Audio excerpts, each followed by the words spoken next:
He loves quiet, and quiet dies when the star falls. His swamp sickens under a sky that flickers like wet glass. A fey contract whispers of a father mire that needs a keeper. He weighs solitude against duty and signs with a reed-cut quill, ink the colour of old pond water, blood the price. The parchment names a door where the world is thin and the air tastes of iron prayer. When he steps through, the warp bites and the breach tears open above a drowned hive. The sky over Glowmire is already the colour of infection when the green shape punches out of the storm layer. Censer smoke from the Cathedral of Sumplights twists upward as if dragged by a hook. Sirens climb the hive's ribs. Vox traffic stutters. He falls hot, wrapped in a sleeve of burned cloud, a roaring bore of fire that sheds sparks like meteors. He rolls his shoulder against the wind, turns his body to shield whatever lies beneath him, and hits a flooded manufactorum canal with an impact that drives water into a wall of glassy spray. The shockwave peels rust from gantries. Poxwalkers stumble and vanish under the falling sheet. He rises at once. Water runs off him in ropes. The smell is wrong. Rot, sanctified oil, coin metal, and fear. Yet mud is mud, and he knows mud. He sets his feet, plant wide on cracked ceramcrete, and listens. The city speaks in leaks, far volleys, the rattle of boots, the wet consonants of something that used to be men. On the canal's far bank, a squad of Glowmire Planetary Defense troopers has barricaded a sump bridge with flakboard and prayer flags. Their sergeant, a woman with vox wire braided into her hair, stares across water at the Astartes-sized figure made of soot, muscle, and stubborn green. She doesn't fire. "Ogre," whispers one trooper. "Saint," says another. He doesn't answer. He steps off the slab, and the canal takes him up to the knee. The water is alive with floating candles and the white bellies of dead sump eels. He wades across, slow to keep his wake from flipping a corpse boat, carrying 3 huddled children. Above, loud hailers crackle. All sectors, hold your positions. The inundation line is compromised. Unknown contact at Bridge 12. PDF some gate company. Report. The unknown contact lifts the corpse boat one-handed and sets it on the bank by the troopers, gentle as laying a plate. The children do not cry. Their eyes are already used to sirens. He looks at the sergeant. "Where are the dry places?" he asks. His voice is riverbed gravel, thick with a country no one here knows.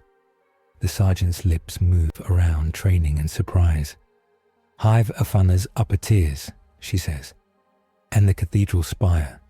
If you can understand me, unknown. Move away from our line. This zone is plague compromised." He looks down at the film collecting on his forearms. The water leaves a sheen like old yolk. His skin hisses, but it doesn't blister. The parchment under his vest warms once, a pulse of obligation, and cools. He nods at the barricade. "You'll break if they push," he says, and turns and faces the dark of the canal network with its algae-slick walls and its forests of pipe. He sniffs. They are there. A shuffling. A choir of wet joints, the stink of forced joy. They come in a clotted file, smiling wrong, mouths full of wet bread. Poxwalkers, tagged with the 7-pointed fly in rusty paint, splash down the steps like penitents. At their center trudges a larger shape in swollen armor, its fox grill stuffed with fungus. A bell-helmed plague marine carries a barrel mortar under one arm, as if it were a baby. Shrek does not waste words. He moves. His first step is a farm thing. Weight into heel, swing through, snap. The second is a swamp thing. Suck, release, step through the pool. He hits the first poxwalker with his shoulder, and the thing falls, limp as a reed mat. He hits the second with open palm, and it slaps back into the wall, leaving a smear like a snail track. The third he takes by the waist and throws into the fourth and fifth, making a bundle of 3 that knocks a handrail loose. The bell-helmed marine booms laughter. Spores fleck the air like gold dust. Champion of filth, the marine says on a vox that sounds like damp wood. Welcome to a garden that does not want you.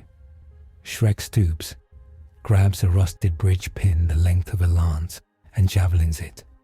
The pin arcs, shrieking, and drives through the plague marine's shoulder hinge with the sound of a rotten hinge tearing. The mortar tilts. The marine adjusts his stance, chuckles, and lifts. Down, yells the sergeant, pulling the children under the flagboard with her body. Shrek is already moving. He runs at the marine through the churned canal while the barrel coughs, while the air coughs with it. The mortar shell blooms like a fungus cap, a floating bomb of pus glass that shears away in a cluster of globes. He reaches, palms a globe meant for the barricade, and squeezes. It bursts between his hands. The spore cloud seeks nose, mouth, eye. He shuts all 3 and breathes through his teeth like bellows, and the cloud lifts from him in strings. He goes through it. He hits the marine in the chest with both hands, drives him back through the steps into a tangle of pipes, and holds him there while the barrel slips, and the second cough splats into the ceiling and drips down like yolk. The marine laughs. It is not a sound, but a symptom. Smell that, champion? The marine gurgles. Home. Shrek leans in, braces, and tears the mortar away. The marine holds fast, clamps screech, then give. Shrek swings the mortar like a club and smashes it across the marine's helm, flattening bells. He drops the barrel into the canal, stomps the marine's wrist, and snaps the power line, feeding the man's plague knife. The poxwalkers surge, as if they received a word none of the living can hear. He pivots, sweeps one with a boot into the others, then uses the marine's armor as a door, wrenching it open from the hinges of its shoulder with a farmer's turn. It takes the same motion as opening a stuck barn. It is easier to make your body remember than to teach it something new. The armor sighs. The man inside is not a man. He looks and does not look long. He lifts the marine by the gorget. He looks down the canal at the barricade, where the children's eyes hide under the sergeant's arm. He looks at the plague sigils on the walls, the little devotional bundles of meat and wax tied by some apostle to the pipes. He turns and heaves. The marine tumbles into the canal with the slowness of something heavy in oil. The water swallows him. The bells miss a beat. Bubbles rise. There is no cheer. There is only the flagboard creak as the sergeant exhales. Shrek steps back to the bank, shoulders the bridge pin, and rips it out of the stair wall with a sound like pulling a tooth. He looks at the sergeant. Get the little ones up, he says, and anyone who can carry a body, carry it out of the water. You bury your dead in wet ground. It feeds the wrong things. The sergeant blinks as if struck, then snaps orders. Troopers go to work with kid gloves and old piety. 2 men vomit into their masks. One makes the sign of the aquila over his visor out of habit and hope. A medicae with a syringe of sacred blue runs up with a case and freezes. A new voice cuts through the vox, colder, precise. This is Inquisitor Athelda Crines, Ordo Sepulturum, PDF Sumpgate Company. Hold fire and observe. I am en route with a quarantine team. Any artillery on my grid fires on my command. The sergeant looks at the green stranger and at the bridge he nailed out of chaos. Yes, my Lady Inquisitor, she says, a little hoarse. She mutes her throat mic and to him. You heard her. We hold. He listens to the water settle. The parchment at his chest warms again, this time like a hand on a shoulder, and the edge digs into his skin. A word glows in faded fey ink. Keep. He turns away from the troopers, kneels at the canal's edge, and sets his hand flat on the flooded stone. He breathes. The swamp lists its debts. It always does. It asks for a keeper to choose. His throat tightens around names. One slips away like a fish in the dark and leaves a cold around his heart he recognizes as the cost. He opens his eyes. Then we keep, he says. They move then, because the city does not stand still for prayers. He walks with the PDF troopers as they pry open a rusted service tunnel hatch. He shoulders it with a grunt when it sticks, and the hinge screams a hive note that makes the children clap hands over their ears. He goes first down the ladder into air that is warmer and worse, thick with incense that has failed to win its war. The tunnel is head tall for him. Graffiti prayers and hazard stencils share the walls. Candles with wax like fat-burning cradles over the turning of the stairs. Flies gather where the wax spills. The sergeant leads, pistol up, eyes sharp but not shaking now. Shrek fills the passage behind her, the tunnel making his sighs honest. They pass a shrine where a mercy-killed poxwalker lies in chains. The troopers give it the small bow reserved for things that were once kin. He watches their hands, not their mouths. He sees how they grip their weapons, too tight. He shows them, wordless, how to loosen the grip without losing the gun. It is a farmer's trick too. Nothing grows in clenched earth. Name, he asks the sergeant, when the stair opens into a sump-cleft crowded with shelters built from pallets and rust. Eliana Voss, she says. Marshal, provisional, Sumpgate Company. She looks back at him to see if he understands ranks. He nods. Shrek, he says after a moment, tasting whether the name still fits. It does. It is the one that did not slip just now. I keep swamps. Voss holds the look. You picked a bad one to keep, she says, not unkind. But we'll take any keeper who can lift a plague marine. He looks up through the grate at the grey light and the leaning towers. Someone had to do it, he says. The vox pricks, boots drum. The tunnel behind them fills with robed figures in sealed rebreathers and auger slates, and in their center walks a woman in carapace armor, the color of old bone. Inquisitor Athelda Crines is tall, rigid as a sword in its scabbard, face clean and spare like an icon that has been kissed all smooth, eyes the washed-out blue of sky before a storm. On her gorget hangs a rune of the skull and eye. An attendant servo skull bobs at her shoulder, trailing prayer slips. Her gaze lands on him and pauses.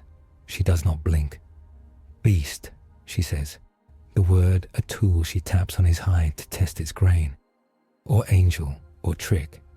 You stand where I put you, regardless. He does not bow. He does not step into her shadow either. He stands in his. Keeper, he says, of swamps. Your garden's sick. Her lips tighten. My garden is a planet of the God Emperor, she replies. Sickness is an opportunity to prove fidelity. She looks at Marshal Voss. Report. Voss does, clean and clipped. Unknown entity fell from the sky. Destroyed Poxwalker wave. Disarmed one plague Astartes. No weaponry observed. Exhibits extreme resilience to biological agents.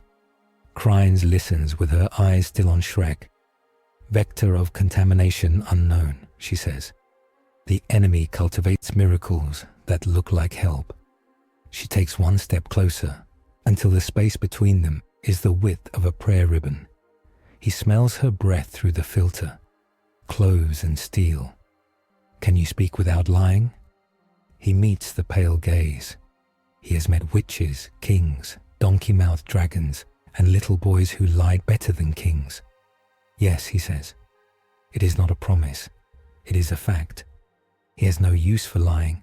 It does not drain fields or feed frogs. What are you? She says. Shrek, he says. I keep swamps. Why come here? Contract, he says. A door was made. A mire called. He taps the place on his chest where the paper warms. Every help has a cost. I pay mine. And the cost is... He feels the cold again, where a name used to sit. He looks over Crines's shoulder at Voss, at the children with the medici, at the line of pails collecting drip from a cracked ceiling pipe. Pieces, he says. Layers. That's how it works. Crines considers him as a master butcher considers a carcass. Where to cut, what each cut yields. You will submit to quarantine protocols, she says. You will accept a purity seal on your person. You will not approach the cathedral spire or the upper hive without my sanction. In return, you may aid this garrison under the marshal's direction. He listens to the conditions. The first he can accept. The second will sting. The third touches pride. His fingers close, then open. The parchment warms as if warning. An oath is a ditch that keeps fields from flooding the wrong way. He nods once. I'll help, he says. No spires. Crines lifts a hand. An acolyte steps forward with a parchment seal the size of a palm, its wax still warm from the shrine. The script is tight, the ink old. She presses it to Shrek's collarbone. The wax smokes, then holds. The little ribbon flaps once in the tunnel's breath. Marshal Voss, Crines says, turning away from him without turning her back. Your line will not hold the next wave with piety and luck. We mass evacuate tiers 3 through 5 to the dry rails. We mine the sump galleries. We deny the enemy the water they love. Voss flinches. If we blow the sump gates, we drown half the shelters. If we do not, the enemy drowns them in themselves. Crine's voice is a blade now. This is not a negotiation with water. This is war with gods. Shrek looks at the walls, at the leaking seams, at the pallets. He has dammed floods with woven reeds and patience. He has watched men who did not know water give orders to it and drown. He leans in. You'll kill folk who don't got the boots to climb, he says. Not loud, not soft. Crines faces him fully. Every mercy costs, she says. You said it. We'll pick which cost buys tomorrow. He does not like her, and he respects her. That tension is the first true thing he has felt since he fell. He bares his teeth in something that is not a smile. Let me see the gates, he says. They go. The sum gates hang like iron eyelids over the hive's lower throat. Chains big as trees fall in draped loops to steam-shrouded winches. A choir of indentured children sings a warning hymn so old it sounds like water knocking on wood. Bulbous censers spit resin smoke. The air tastes of sleep. Voss and her engineers lay out detonator boxes and jury wire in a language of chalk and nerves. Crines stands with her quarantine team behind a veil of incense and observation. Shrek walks the line. He puts his hands on the metal and feels the tug of pressure behind it, the eager weight of black water that wants nothing more than to be free. He listens to its long patience. Can you open and close in parts? He asks a gatewright, with hands like knots of rope. Not since the 9th War, the old man says without resentment. She's one piece. They fused her after the cult opened her on a holy day. Shrek looks along the gate at the small rooms grafted into its sides, the maintenance alcoves, the spaces where the hive's body forgot itself and grew niches like barnacles. He kneels and presses ear and palm to the slab. He hums. The hum finds the old places in the metal, places that remember being many and not one. I can help you move it slow, he says. Give you a flow you can live with, but I'll need time and a quiet prayer. Crines is immediately there. You will have neither. The next wave hits within the hour. We make time, Voss says, staring at the gate, as if she can teach it to behave by will alone. Or we lose the rails. A junior Vox officer runs up, helmet askew.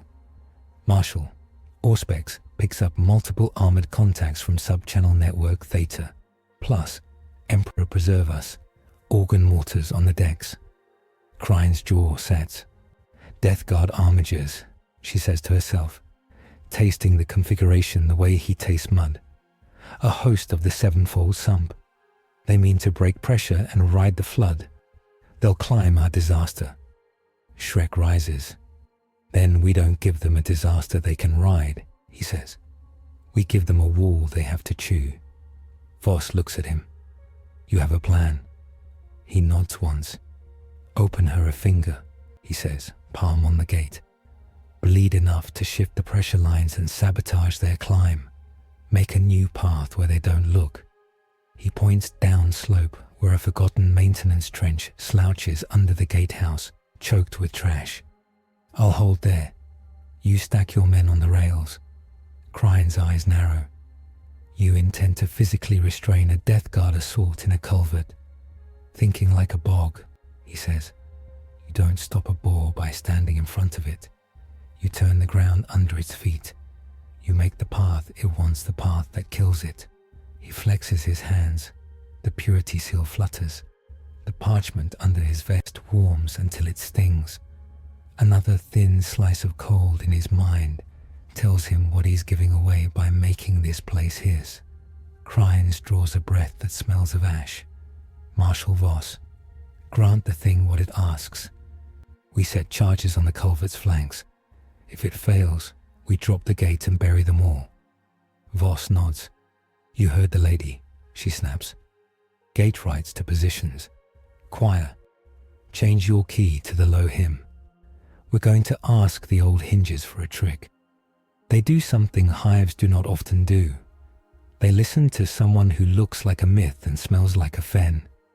Shrek steps into the culvert with its barnacle concrete and its slick of old algal bloom. He sets his feet where the slime gives way to a roughened patch and plants his back against a rib. He inhales through his belly, puts his hands to the floor, and pushes his sleeve-rolled will into the ground. Open, Voss orders. The gate groans, lines shudder, chain-song deepens, and a finger's thickness of black water snakes into the culvert. It hits his palms like a living rope and tries to yank him forward. He leans, redirects the taste of it along the channel, and the flow finds the maintenance trench like a tongue finding a missing tooth. It hisses. It goes where the map in his head tells it to. Pressure settling, a gate right calls. She's singing right. Contacts at the far mouth, the Vox officer warns, voice shaking. Shrek hears them before the Auspex does. Bootfalls like damp drums, coughs of organ mortars, the low, delighted chime of bells. He bares his teeth in the dark and pushes harder, bending the stream to cross the center of the culvert at a twisted angle. He wants a sip on their ankles to make them misjudge the step. He wants them to feel the ground as treachery. They enter as if the city were their cathedral. Armored shapes shrouded in strings of censers, horned helms bumping the culvert roof. Their champion comes first, a lord of contagion in bloated Terminator plate, tattooed with map lines of old epidemics. A trophy rack of stinking skulls dragging furrows on the ceiling. His title is burned into the rim of his rusted axe, Morgul Vrax. Vrax stops when he sees the shape in the culvert braced like a gatepost. His vox bleeds a bass chuckle. Look at this gift, he says, the words sticky. A green idol to drown. Shrek doesn't answer. He can't, not without losing the direction of the flow. He pushes. Water laughs against his palms and slants to lick the Death Guard's boots. Vrax steps forward, untroubled by treachery that was a childhood. He lifts the axe in a slow arc that makes the humid air cold. His arm comes down toward a head he expects to be a skull. Shrek twists his shoulder a hand's width, and the axe edge shears concrete rib instead, gouging a crescent, sending chips like teeth down the culvert. He uses the instant between strike and recovery to drive himself up from the floor and slam both palms into Vrax's breastplate. The hit shivers the culvert wall. The Lord of Contagion leans, then steps back. Boots. Scrabbling. The water takes his back foot. Not much, just enough. And the second step misses. Shrek steps in and shoves. A farmer pushing a stuck cart. Vrax tilts and butts into his own men. The organ mortar crew behind him chuff in annoyance and elevation. Now, Shrek grunts. On the catwalk above, Voss punches the detonator stud. Charges go pop-pop along the culvert's edges. Not a collapse, but a bite. The shockwave turns the thin stream into teeth. Water slaps boots out from under disease lords who have long stopped caring about balance because the ground has always loved them. For one blessed breath, it doesn't. Shrek uses that breath. He shoves Vrax again and, before the axe can climb for another cut, clamps onto the haft as if it were a tree limb and wrenches. Vrax is megaton obstinacy, but the culvert steals his stance. The axe jerks up and sideways. Shrek snaps his head forward like a ram and cracks helm to helm. Something gives. It isn't Vrax. It is something inside Shrek. A thing like a memory peels away under the heat of the parchment and falls behind his eyes. Soundless. He sees a living room lit by a fire. A girl with hair like a night sky pushes his shoulder and laughs. The laugh goes out, as if someone clapped hands over it. He snarls and leans into the pain. The purity seal on his skin flutters and smokes. He does not let go. Vrax's right arm spasms. The axe droops. Shrek yanks and drives the axe head sideways into the culvert wall, pins it there and, with a motion he learned uncounted seasons ago breaking out of traps, snaps the haft at the grip. He kicks the broken shaft into the stream. He has time to see Vrax's eyes narrow behind visor slits before a shoulder of Terminator plate slams him in the ribs and sends him skidding along slime. "Drop the gate," Krine says. Voss checks the cage pressure needle, watches the flow pattern like a mother watching a fever break, and shakes her head. "Not yet," she says. He's holding the corner. One more breath. One more breath becomes two, because breaths become minutes sometimes when the enemy is tall enough to hide a prayer behind. Shrek finds his feet in a puddle he has made for this purpose. Palms flat again, knees bent, back round. He is a beam, a post in wet ground, and he remembers how to be driven without breaking. Vrax comes on with his empty hands, delighted like a child who has discovered a new way to ruin. They meet where the culvert's crown sweats. Shrek catches Vrax's wrist, feels tendons shift under corrupted cable, and turns it with a farmer's hand, not a warrior's. Joints do not care for titles. Vrax's elbow goes wrong. The Lord's laugh squelches.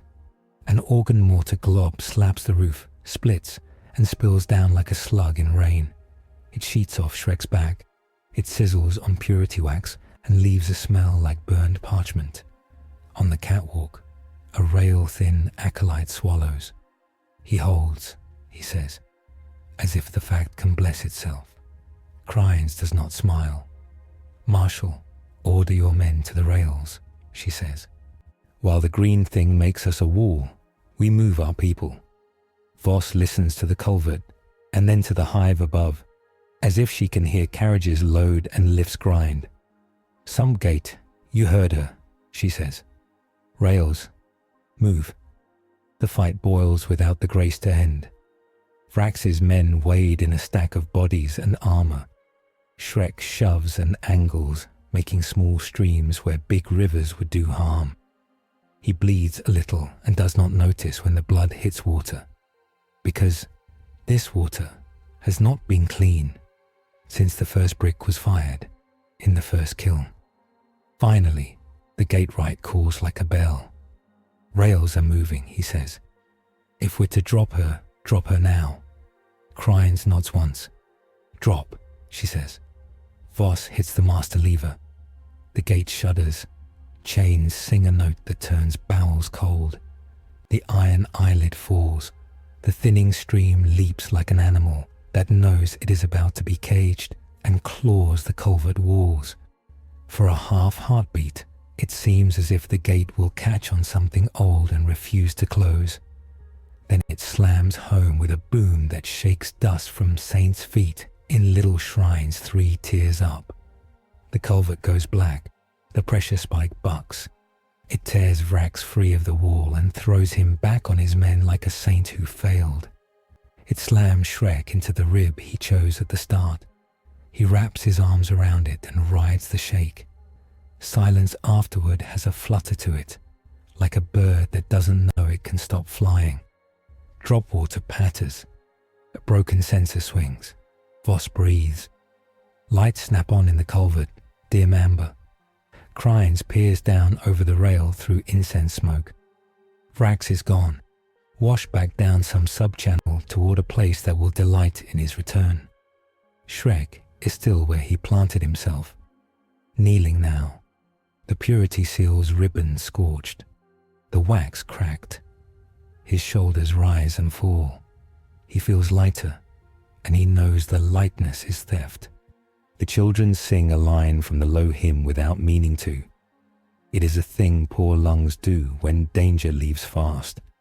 Crines descends the metal stairs with the unhurried certainty of someone whose role allows time. She stops 2 steps above the culvert floor, still above him. "You held," she says. Shrek looks up and fills his mouth with air that doesn't taste like victory. "For now," he says. "Water remembers. So do things that grow in it." She nods, not at the words but at the tone. "For now is sometimes all there is," she says. "Marshal Voss, we will relocate the Sumpgate Company to the rails. A shrine clave will sanctify the culvert and the gate face. We will burn honor to purchase fear." Her eyes tick back to Shrek. "And we will doubt. Doubt is a virtue." Voss salutes with a hand that hides its tremor. "Aye." Shrek climbs to his feet. The parchment at his chest cools, then warms once, brief as a frog surfacing.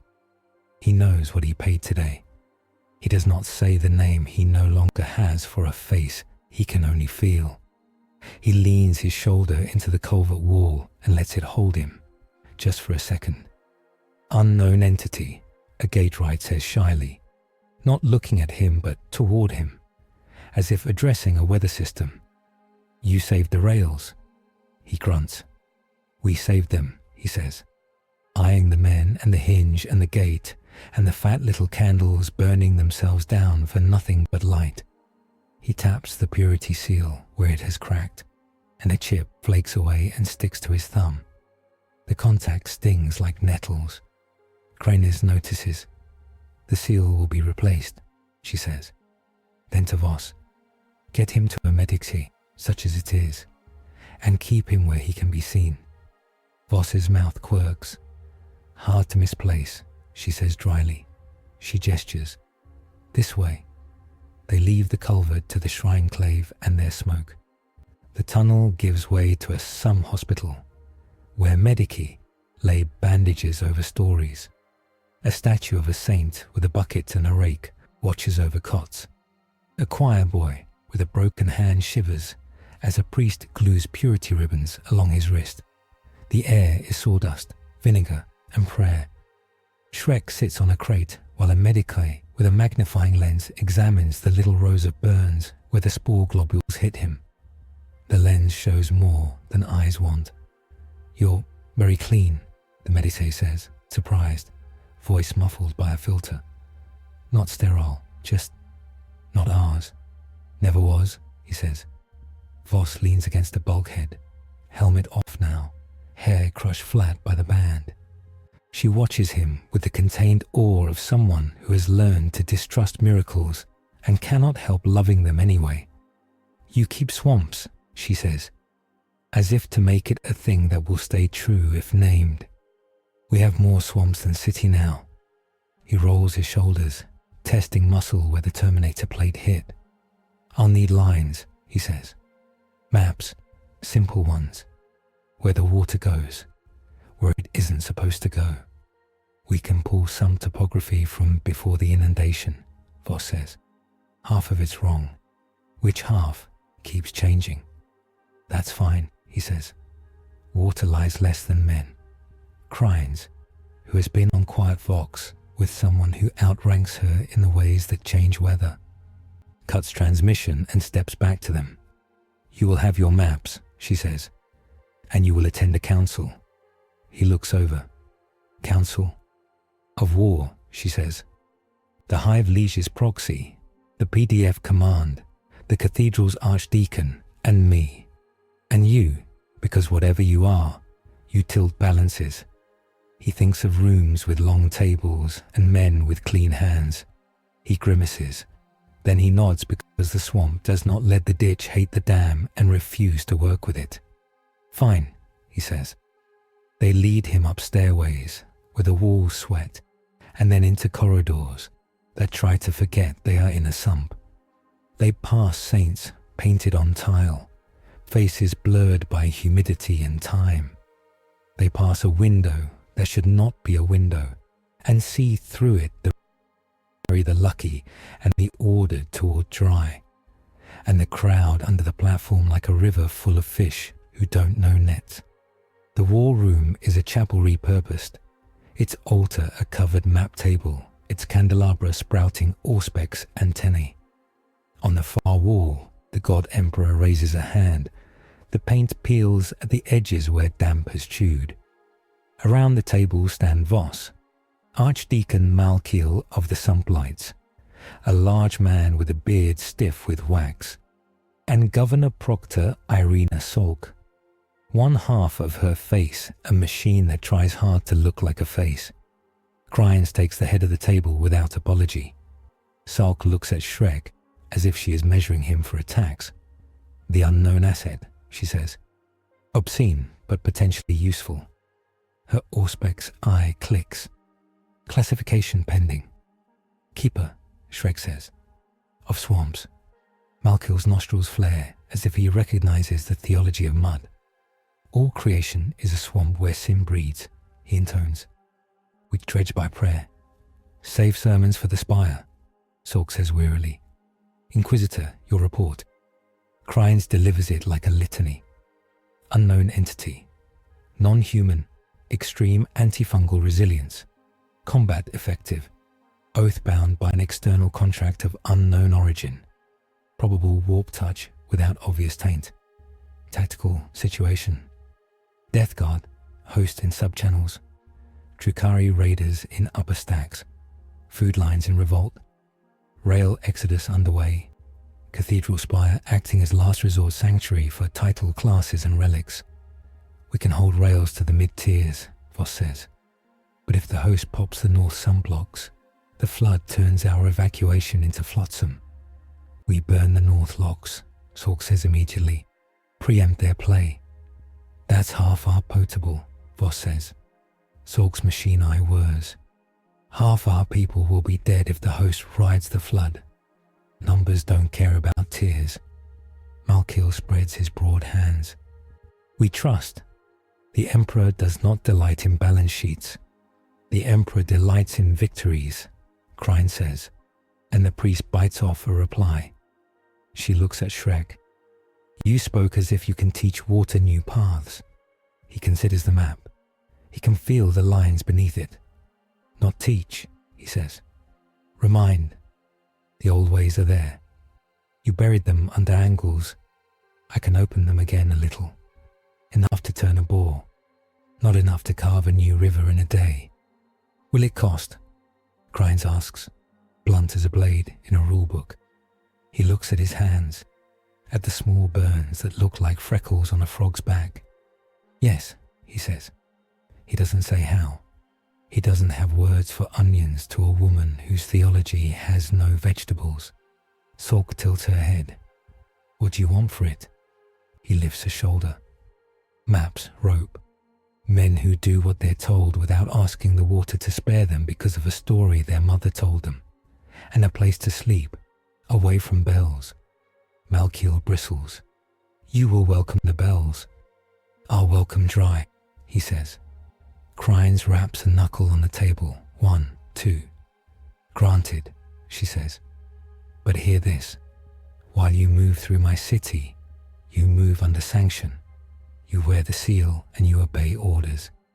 You do not sanctify anything or anyone without my leave. You do not teach doctrines. He grunts. Don't have doctrines. Have ditches. Good, she says. She looks at Voss. You lead the unknown entity to Northlocks.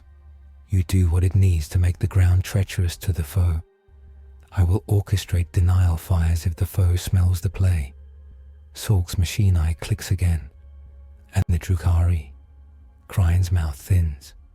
We make their cruelty expensive, she says. The Spire's lance batteries will swat the worst of their skiffs. The rest will feast, because devils do, and we will fix our eyes on the enemy, leave stains that cannot be wiped. Shrek watches the council like he would watch weather. Leaders are like clouds. They say too much about what they want and not enough about how they will pay. He knows this because he has watched princes beg in his swamp and lords drown where children walked.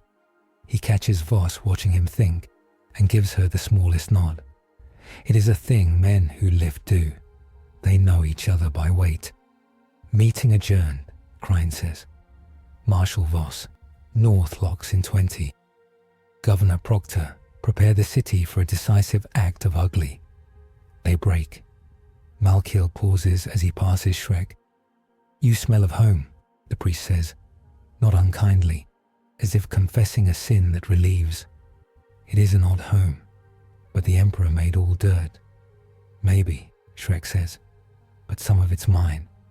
They take a freight lift that wheezes like a smoker. Voss looks up at him from under her crushed hair. What you said about not drowning those who can't climb, she says. We hear you. He shrugs. Hearing is a start. Doing is what keeps you. They move through alleys that have never been alleys on any map. They pass a woman with a candle who offers its light to Voss's boot, because the boot is a clean thing in a dirty place.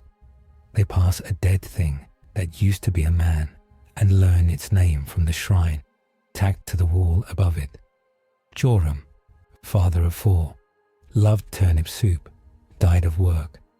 They reach Northlocks. They are not siblings to the Sump Gate. They are its ugly cousins, built in a bad year by tired men, rivets proud, lintels cracked from settling. The maintenance trench here is a joke that the Hive told itself and forgot to laugh at. He likes it better. It will take to being bent. He spreads the maps on the floor and weights the corners with bolts as big as babies. He traces lines with a dirty fingernail. Voss kneels with him. The PDF tech officer crouches over his shoulder, and a pair of gate wrights argue softly about whether a bend exists or was filled with rubble during the 7th plague. He closes his eyes. He breathes. He listens. Water tells him stories. Someone nested in a pipe here once, and the heat of their body changed a tiny flow, and algae grew and stopped growing and left a slick that misguides the eye. A chamber was filled with pilgrim candles in a flood, and the wax sealed a crack. Rats chewed through a sack of grain, and the rot made the concrete crumble somewhere it shouldn't have. He nods, opens his eyes, and draws a new line. The gate wrights stop arguing. Build me braces here, he says, tapping 3 points. And here, we'll take the bite not at the jaw, but at the hinge. Voss relays, her voice steady. And men who can still carry straps and braces, while men who cannot carry prey or sit with their backs to the wall and count breaths. He tests a brace with his shoulder and tells the tech it needs to be a hair to the left, because the water insists. She swears, shifts it, and then it feels right to her too, and she stops swearing. When it is set, he stands in the trench, plants his feet, and feeds strength into the ground the way you might feed bread to a friend. The parchment under his vest heats hotter than before, and he grits his teeth because the pain is not noble. It is ordinary and ugly, and it makes him want to quit. He does not. Open her a finger, he says. Northlocks moans like a herd of beasts at night. The finger width becomes 2, becomes 3, becomes a rope between hands. The new braces groan, then sing, then settle. The wall trembles. The stream leaps and licks where he tells it, like a dog learning. Voss watches the needle and the gutter and the faces of her engineers. Hold, she says, hold. They hold until the Auspex officer says, contacts, in the voice of someone who can't pretend they mean something else. They hold while the first poxwalker's hands, about a child's size, slap the brace and slide off. They hold until the first plague-burst crawler's organ vents cough outside and the pipe above them thrums with the thought of rain. Then they fight again. And when the fight is a story that can be told without breath, he stands with his back to the brace and the purity seal's ribbon hanging burnt, and he hears rails screaming triumph far above, and he smiles because moving people is the only thing these places count correctly. Codex note: the entity's interaction with hydraulic pressure gradients at North Locks suggests an intuitive or preternatural grasp of forgotten substructures, a competence often attributed to a human strain. W. Fen Giant. Though no data confirms such a strain exists, he does not know what a codex is and does not care. He cares about not dropping the world into water that loves to take and not give back. He cares about the next culvert and the next gate and the next child's eyes. When pause comes, it is thin as a reed. Voss uses it to drink from a canteen and pour a capful on the floor for the names that didn't get carried. She looks at him over the rim. They'll come again, she says. Smarter. They always do, he says. He taps the parchment, and it answers with a pulse that hurts. He winces and hides it because he knows the value of being thought unstoppable. He also knows the price of trying to be. Krines's voice scratches the vox. Marshal, report. Northlocks holding, Voss says. Evacuation rails at 40% capacity and rising. Unknown asset critical to hydraulic control. Enemy organ artillery adapting. Request sanction to deploy melter teams to culvert lips. Sanction granted, Krines says. And prepare for a larger harmony. There is a change in the city's tone then. A chord added to a chord. It is not sound, not quite. It is a feeling in the teeth and bones that makes candles wobble. Shrek looks up as dust falls in a steady rain from a seam that has not wept since the Second Plague War. Voss's eyes go unfocused as she listens to something only command feeds can hear. What? He asks. She swallows. Orbital contacts, she says. Big. Coming down. Not ours. He bares his teeth. Bells. Worse, she says. Barges. The rails scream louder. The crowd under them screams too. The city puts on a face it saves for the worst nights and lights one more candle to put in its mouth. He plants his feet again, because that is what he is for, and he waits for the wave that must be answered by something that looks like a man who refuses to move. The barges cut the cloud like blunt knives. Their bellies burn with re-entry, then cool to a bruise color as plates open and spore chimneys wake. They do not nose for the dry rails. They aim for the water, for the sump, for the wet places where the city keeps its oldest lies. Shrek feels the pressure shift before the Auspex sings it. The Hive's underbody changes key. He is already at the map with Voss when the first shadow passes, and the candles along the wall tilt as if watching. Voss's finger lands on a junction scribbled in 5 inks. They ride the flow to Spillyard Delta, she says. If they park there and vent, the whole North Quarter turns to a wet lung. Break the ride, he says. Spillyard is a bowl, says a gatewright. We don't have even a child's hand on the lip. He looks where the old lines run like faded veins. There is a slag sluice from an iron foundry, dead since the 8th plague, clogged with rust roses. There is a melt sump from a manufactorum that used to boil waste into something new and useful. There is a dead drain that was bricked when a minor heresy hid there. He taps each with a fingernail, and the metal remembers his touch. We don't stop them in the bowl, he says. We make a step before the bowl. We make the ground take them by the ankle. Crine's voice comes over the vox. Cool. Name your ask. Open the slag's loose 2 fingers, he says. Vent the melt some slow. Crack the dead drain at this seam. He draws a line where the brick looks tired. When they hit the run, we pull. They'll think it's a welcome. Collateral? Salk asks, hard. He sees the shelters, the pallets, the shrines. He sees the foundry stack where 10 families live now, warm even when the city is cold. The foundry stack, he says. We'll lose it. Voss meets his eyes.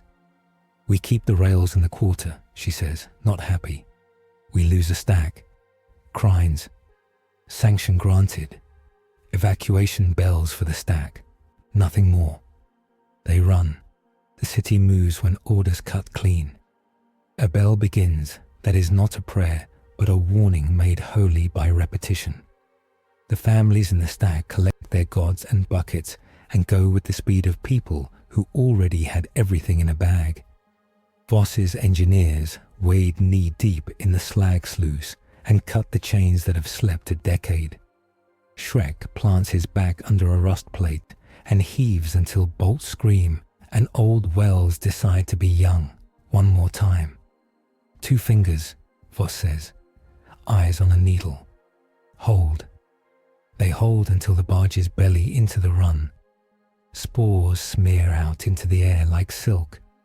Poxwalkers, chained to rails along the barge sides, grin at the sump as if they see a friend.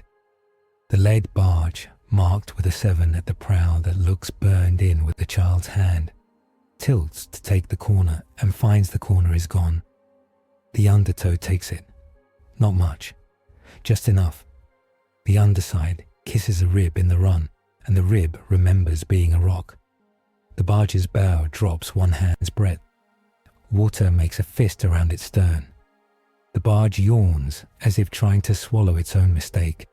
It grinds, jerks, and sticks like a cart in spring mud.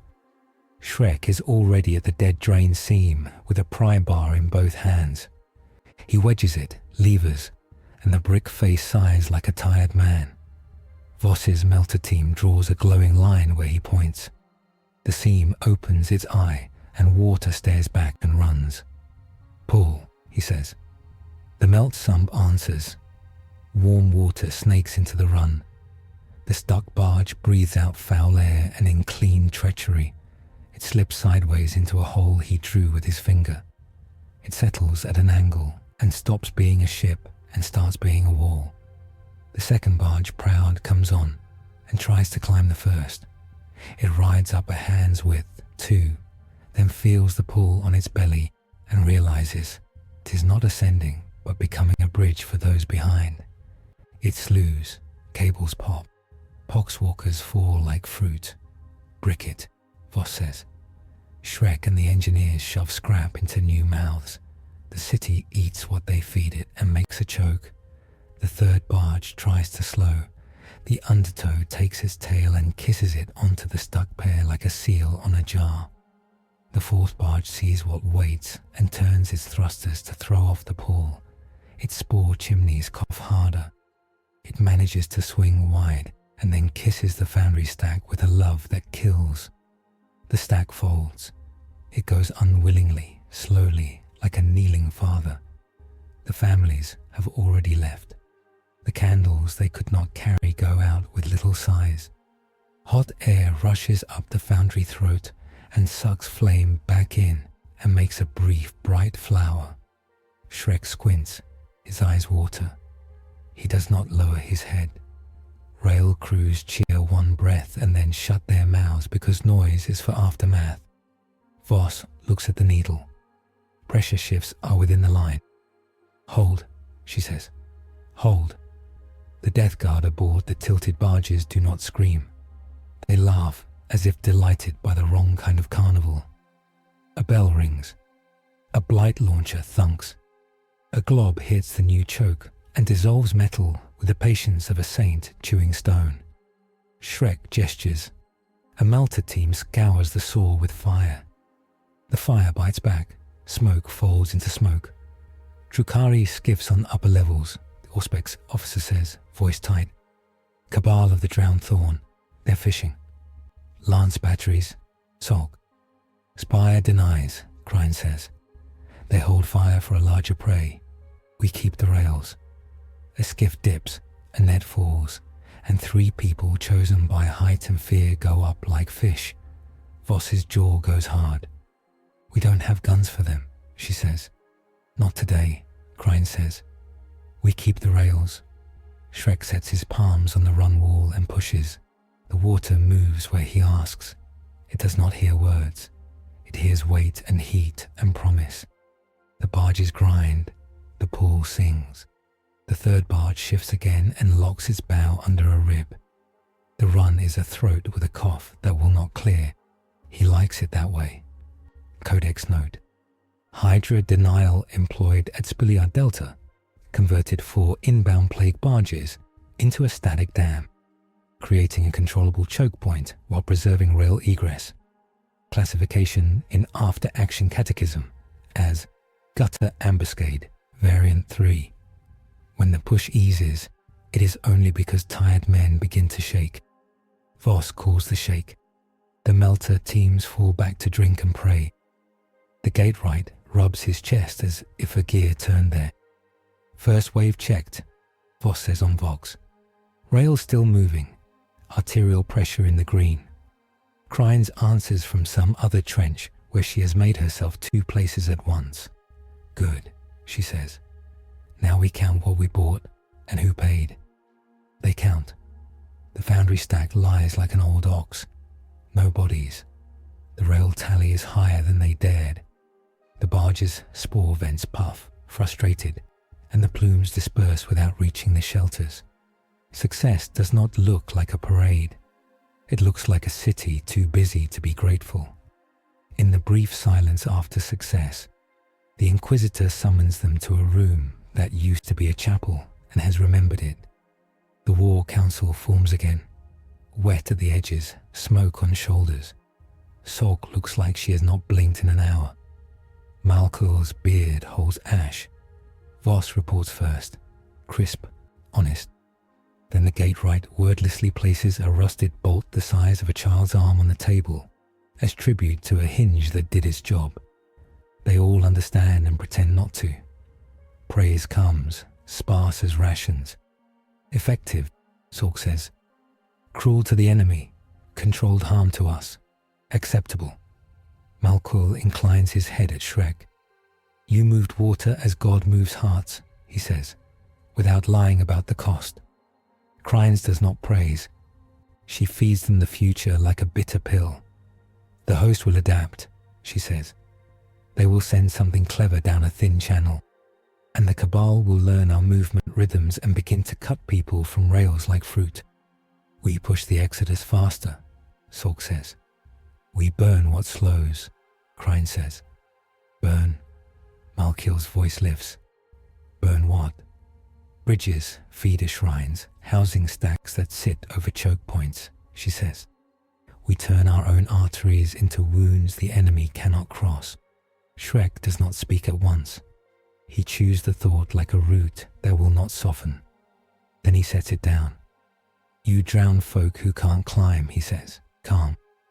Or you starve them where you burn their steps. Mercy is not a waste. Sulk's machine eye clicks. Mercy is an indulgence we can no longer afford. We are already in debt. Mercy is just debt paid early, Malkil says. An interest set by heaven. Crines holds up a hand. Steal your arguments, she says. No straw. Give me the best of both. Voss rubs her temples and gives them the soldier's hard truth. We cut bridges. We slow the foe in hours, she says. We also kill our slow and our stubborn. That buys rails a day, maybe 2. We don't cut. The host learns our pattern and hits us at every bend. We lose the rails for everyone.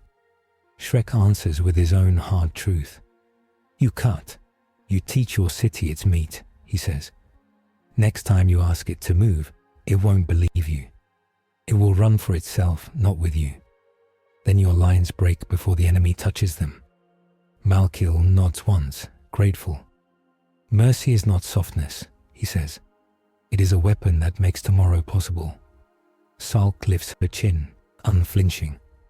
Mercy that buys defeat is treason, she says. The ledger is not a metaphor. If half die because we did not burn one bridge, we have murdered that half to show we are kind to bricks. Krynes listens, the way a knife listens when it hangs at a belt. We cut 2 bridges, she says at last. We keep 3 that others would cut. We warn. We pull the stubborn with clubs if we must. We sanctify the act so it doesn't rot. She looks at Shrek. And we try the keeper's tricks before we light the fuses. He nods. That's all I asked, he says. He does not say it cuts him that he is part of the argument like a tool. Tools want to feel like hands. It makes them dangerous. They leave the council with orders that taste of ash and necessity.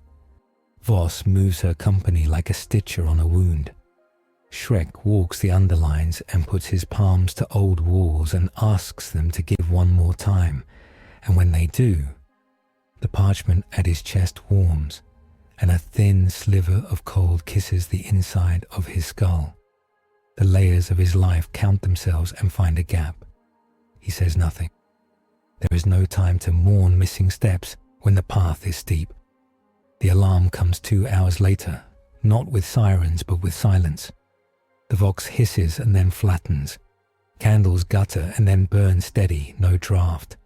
The stink of rot in the tunnels lifts as if nipped by frost. People stop mid-word and look as if a hand passed over their mouths.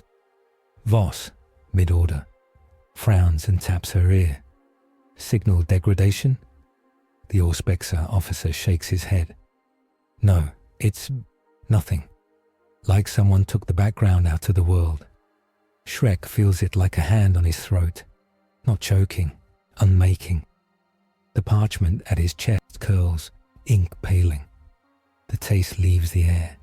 Even the water goes dull in his hands, as if it has forgotten it is wet. Figures emerge from a side passage with steps that make no noise. They wear skin-tight suits, blacker than oil. Their helms featureless ovals like unblinking eyes. Their weapons shaped like grief. They move as if the world were thinner around them. With them comes a field that erases shadows not by light, but by decision. Krynes is with them. She looks tired and exact. Temple Culexus asset on loan, she says, her voice one measure too calm. Designation, Pale Harrow. They will screen the host witches and damp the Drukhari's trickery. They will also make you ill. He cannot say no to that. The thing's presence sloughs the sheen off him. He feels his story slacken. Threads that tie his hands to Waterfrey, the part of him that believes in old rules, cough. He sets his feet, because that is all he can do, and does not let them see him sway. Get it away, the Gatewright whispers, eyes wide and dry. It drinks. The assassin tilts their helm as if listening to pain and filing it. No voice comes from them. Their very silence seems to answer. Krynes looks between the two like a judge laying out knives. This field is a gift and a wound, she says. It will hurt what hurts us. It will hurt you, unknown. I've weighed it. Against me, Shrek says. His voice is a stone. You weighed it against me. I weighed it for the Hive, she says. There is no apology in it. You are not the Hive. Malkiel steps forward and crosses himself in a way that looks like a child trying to chase away a dream. Anathema, he murmurs. We asked for angels and got this. Shrek breathes through the dullness, the way he breathes a cold morning. He speaks because not speaking would be submission to a cut he did not choose. Warn me when you deploy it near me, he says, so I can step away before I stop being what you want. Crines inclines her head the width of a ribbon. Agreed, she says. But hear the necessity. The host's next trick is a curse that unnames. It eats labels. It erases handles. It makes men forget their own words, their own ranks, their own children. It's a disease in grammar. The pale harrow makes that curse bite its own tongue. He knows names. He knows what they do when you hold them right. He knows what it means when someone takes them. He touches his chest. The parchment warms in a way that is not gentle. Then the next wave is not only flesh, he says. It is a word. Crines' mouth thins. An accountant of rot counts by names, she says. A tallyman. They have one. They have 6. They have as many as they want, because lies breed like flies. The pale harrow makes lies boring. Voss takes it in and looks like a soldier told to walk on a broken foot. We'll adjust, she says. We use the field like you use a blade, deliberately. Power scaling. Interlude. 1. A Culexus assassin is a hole where the warp cannot reach. The field they carry, anathema, does not push like a storm. It cancels like a solvent. Fey contracts and small magics that wind through story and oath depend on being noticed by the world. The field makes the world refuse to notice. Names slip. Handles vanish. Things that worked because they were belief stop working, when belief cannot find them. The host comes with his new trick at dusk, when the rails cast long lines like strings on a wet instrument. The air fills with a chant that sounds like counting, and the counting stumbles because the counters take joy in error. The word for you blurs around people, and the word for stop goes thready, and the word for child feels far. Shrek reaches for the run wall, and his hand touches stone that calls itself nothing. His breath catches. Crines lifts a hand. Pale harrow steps into the junction, and the world flattens. The counting slips. The joy drains. The words find edges again. People gasp as if air returned. The Death Guard feel it too. Their chant falters like a hymn sung by men who suddenly dislike singing. The tallyman standing on the prow of a half-sunken barge, abacus bones clicking, tilts his head as if a joke was told and he was not invited. Shrek wades into the run, not because it feels good, it feels like nothing, but because the pool still remembers a little of him through the hole. He keeps his eyes on the shapes that matter, the brace, the rib, Voss's hand, the needle. He does not look inward. Inward is a place for later. The host sends its clever, not another lord like Vrax. Something thinner, uglier, smarter. A Blightbringer with a bell that has numbers carved in worms across its lip, followed by a pack of plagued marines with chain blades etched with sums. They come low, steps careful, guns satisfied. The Blightbringer rings, and the ring strips paint off the world. Field forward, Crine says. Pale harrow moves with the glide of a drawn blade. Their void eats the ring. The Blightbringer's bell tone drops into a hole and dies. The marines stomp, confused, like men who practiced on a drum and now must dance without. Shrek uses their confusion. He moves not with grace but with timing. He lets the undertow he built do more work and uses his hands less because his hands are far from him. He throws his shoulder into the lead marine as if moving a beam. The marine stumbles into a second and they knock helmets.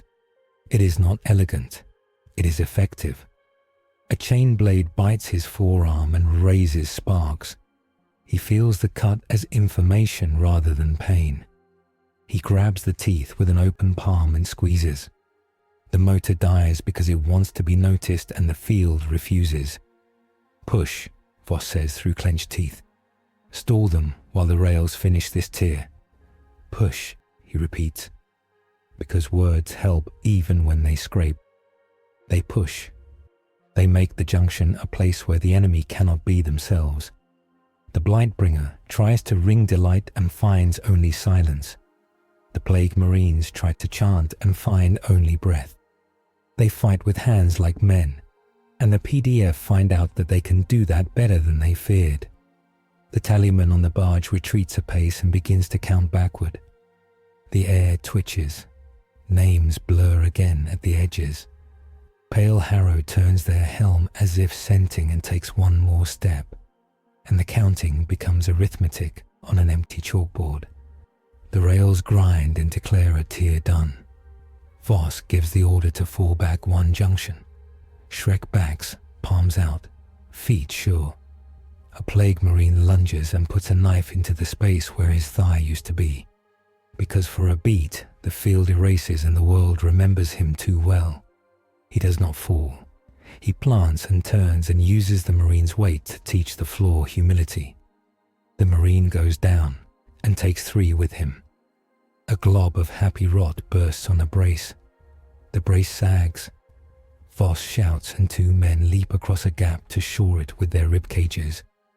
They do not scream when the rot finds skin. They recite their oath because the oath gives their mouths work, and the field cannot take that kind of work. Shrek sees the brace, not the men, because the men have chosen to be braced now, and he honors that. He puts his back to where they were and feels wood, then metal, then prayer in the pressure. He holds until the needle slips back into a safe slice. He lets go. They fall back one more junction. The host does not pursue fast because speed is for the living.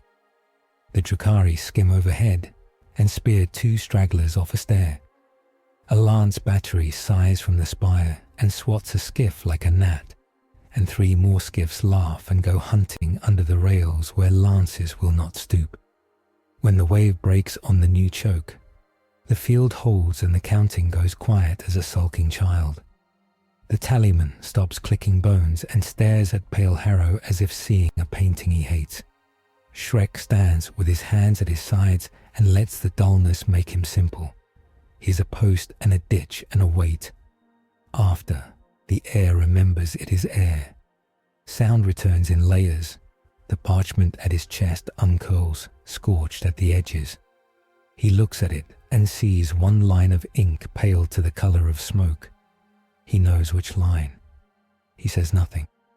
He folds the paper deeper into his vest, as if hiding it can bring it back. Crines comes to him later in a tunnel mouth that drips like an old man clearing his throat. Pale Harrow stands behind her, not near, not far, holding their wound out like a dish. Voss leans on a pipe and wrings water from her hair with both hands. Say it, he tells Crines to say. He's too tired for riddles. She says it. The Pale Harrow hurts you. It is the right tool. We still use it. He nods. You warn me. I warn you, she says. She does not ask for thanks. She does not get scorn. Voss slides down the pipe to a sit. The field is a mercy, she says to no one in particular. Horrid, necessary, like cutting a friend's arm off to stop a fever from taking the rest. Shrek sits too.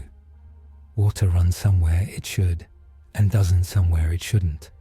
And that balance feels like victory even though victory has a smell like burned paper. Mercy hurts, he says. So does survival. Malkiel appears with a bucket and 3 cups that he filled from an altar font, as if to bless their throats without them agreeing to it. He hands them out and says no prayer. His eyes are old. We will make confession later, he says. Now we hold fast. They hold. The day is a series of ribs and braces and small choices that add up to a city choosing not to die yet. Shrek finds that the field's drift teaches him something ugly and useful. How to fight when his story thins. He uses weight and angle and timing. He leans on muscle and memory of work. He stops asking water to love him and starts asking it to respect him. And it does, grudging as a tired mule. The host adapts in small ways, placing blight sacks where the field can't reach, sending runners who carry no curses but knives.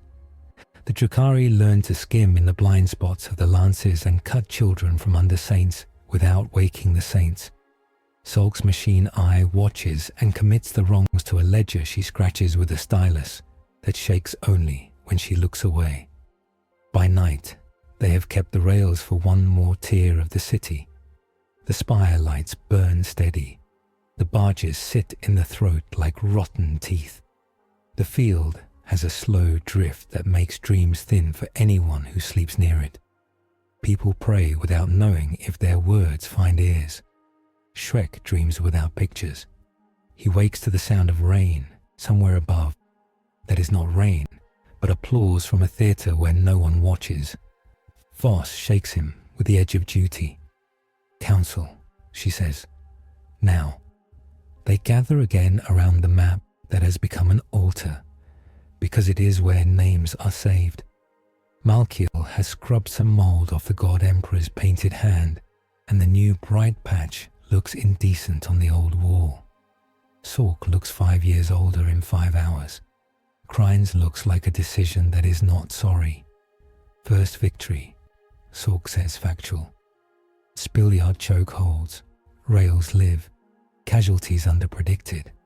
Second wave blunted, Voss adds. The curse of unnaming met and met again. Because the assassin eats words, Malkiel says, voice dull. We make our world flat to stop theirs from being twisted. It is a choice that takes color from prayer. The Emperor is gold, Sork says. Gold is one color. It will do. Krines raises a hand, and the argument stops because her hand is a small tyrant here. We cannot sit in this trench and wait, she says.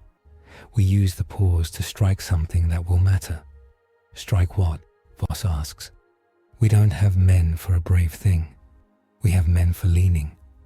The host's organ hives, Krines says. Their mortars reload from vats under Cathedral Arcade 12. They have made a plague garden there because it pleases them to farm in our house. Malkiel's face tightens. Arcade 12 is a relic market, he says. There are bones there older than the hive. There will be more bones soon if we leave their vats intact, she replies. Shrek stands, rolls his shoulder, listens to the pull in the understreet. He traces with a finger. You can take it from below, he says. There's a dry artery under 12, blocked by faith and rubble.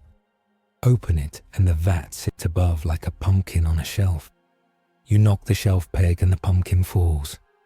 How many pegs? Sulk asks. 1, he says. But the peg is a saint's knee. Malkiel closes his eyes. When he opens them, the anger has boiled and left salt. We let a saint fall, he says. We save 1,000 knees that kneel to him. Krines nods once. Marshal Voss. Pick a squad that can move quiet. Keep the pale harrow far enough not to erase the bomb you will carry, and close enough to make the curse cough. Shrek looks at her. I go, he says. She spreads her fingers. You go, she says. You fit where pegs are. They go. The artery under Arcade 12 is tight for anyone, suffocating for him. He crawls on elbows and hears his breath scrape rock. Voss behind him breathes slow and counts under her breath. Not to 12, not to 7, but to a number that keeps hands steady. The melter charge on his back is warm, then hot. Pale Harrow keeps to the rear, where the hole they carry makes the tunnel feel like forgetting. They arrive under the peg. It is a stone knee that has held a statue upright for 100 years and has learned to take weight without pride. Shrek sets his hand on it in thanks and feels old prayers like moss. He looks at Voss. She looks back. They do not speak ceremony. He sets the charge. Back, he breathes. They crawl back 3 body lengths. Voss puts a hand on his shoulder. Do it, she says. He triggers the charge. The knee remembers every weight, then forgets. The statue falls above. They feel it as a sigh that turns the ceiling into rain. The vats tip. Green floods through stone. The organ mortar crews laugh at first, then stop when the spill eats the hands they reach to save their tools. Germs scream in joy. People write prayers on the walls in panic and love. Krynes chooses that moment to strike with the railborne squads she has husbanded like coins. They burst into the arcade from three mouths and cut the pipes that feed the mortars. Malkiel comes behind with a shrine clave and drowns the place in countersong until even the germs sulk. Solx Vox signs the tally and moves people around like beads. The host retaliates with a song that makes teeth feel loose. Pale Harrow steps into the edge of the arcade, and the song empties. Shrek feels the drain strip not only the enemy's poetry, but his own. For a heartbeat, he cannot remember how to put weight into his hand to climb the broken tunnel. He shakes like a dog, and the knowledge returns. He climbs. They make it out with lungs that taste like pennies, and eyes that hate light. They have blown a peg. They have dropped a harvest. They have set a place of relics to stink like a latrine, so that raids can pass by without being ambushed by math. After, the council returns to its debate, because victory asks for more of itself. Malkiel argues that the arcade can be reclaimed by song and lie. Salk says it can be reclaimed by fire and ash. Krynes says it need not be reclaimed at all. It can be left as an insult to teach the enemy that their gardens grow short. Shrek listens and measures the weight of each word, and knows each has a cost that falls on someone who does not say it. When the argument slows, Krynes brings a new hurt to the table. The Assassinorum asset cannot remain with us long, she says. The field's drift is fraying oaths beyond our control. The shrine claves cannot hear themselves pray near it. My acolytes misname their tools. The Governor Proctor's machine eye misreads its own calibration. Salk touches the mechanical cheek without embarrassment. It is true, she says. My eye calls me the wrong name when the assassin stands in a doorway. Voss glances at Shrek. And you? He feels the paper under his vest like a tongue burned by sugar. It eats me, he says. I keep moving so it can't take a whole bite. Pale Harrow stands in the corner like an absence wearing a shape. They do not answer because that is not what they are for. We need it for the tallyman, Krynes says. We cannot have it always. We will use it like a blade, drawn, cut, sheath. Drawn near my men only when the word is given, Voss says. Or you will find rifles pointed the wrong way when names leave mouths. Krynes nods. Agreed, she says again. She looks at Shrek. When the blade is out, can you still do what you do? Less, he says, and with more cost. Then we will plan so you pay less often, she says. But you will pay. We all will. He thinks of debt and of names. He thinks of the girl who laughed by a fire and the way the memory slid when the gate fell, and tells himself she has a name he can find later. He presses his palm to the map where the rails run like veins. We should strike their numbermen, he says, while the field is with us. Cut the mouth that counts. That is an offense, Malkiel says, surprised and pleased. You are not only a keeper. I keep by making room to keep, he says. Krynes' eyes spark. We hunt a tallyman, she says, not with a charge and a brace, with minds. They plan the hunt in a tone so soft it is almost piety. The tallyman will stand where numbers cross. He will be guarded by jokes that rot. He will count by sevens and by lies. He will think himself safe because he is an idea, not a body. They decide where to cut the idea to make the body fall. The Pale Harrow will stand at a distance that keeps the curse 2 streets away. Shrek will go in with Voss's quiet squad through a maintenance crawl that stinks of sweets because old candy melted there when a hive tear burned. They will carry little charges that blow inward and a rope. They will yank the rope at a count that refuses 7, and the tallyman will step where there is no floor. It is ugly and smart. Solg listens to the plan with the face of an account book turning. Collateral? She asks. Shrines make good holes, Shrek says. Not proud. If we cut under the right one, the floor gives with grace. We will warn. We will take the bones out first. Malkiel flinches, then nods. We will shoulder the grace, he says. They go again, not because they want to, but because wanting is a luxury the city has mortgaged. The maintenance crawl tastes like old sugar and rat hair. Voss moves like a rumour. Shrek moves like a cupboard. Pale Harrow stays 2 corners back, and the world stays itself until they step into a place where the enemy has written math on the air. The tallyman stands on a dais made of crates and skulls and bone beads. His abacus clicks with the delight of bad weather. He wears robes painted with numbers that won't sit still, and bells tied to his sleeves spell ciphers when he lifts his hands. He is counting people like they are wheat, and he is happy the harvest looks fat. Shrek does not hear the counter sound. He hears it as pressure on his paper and his teeth.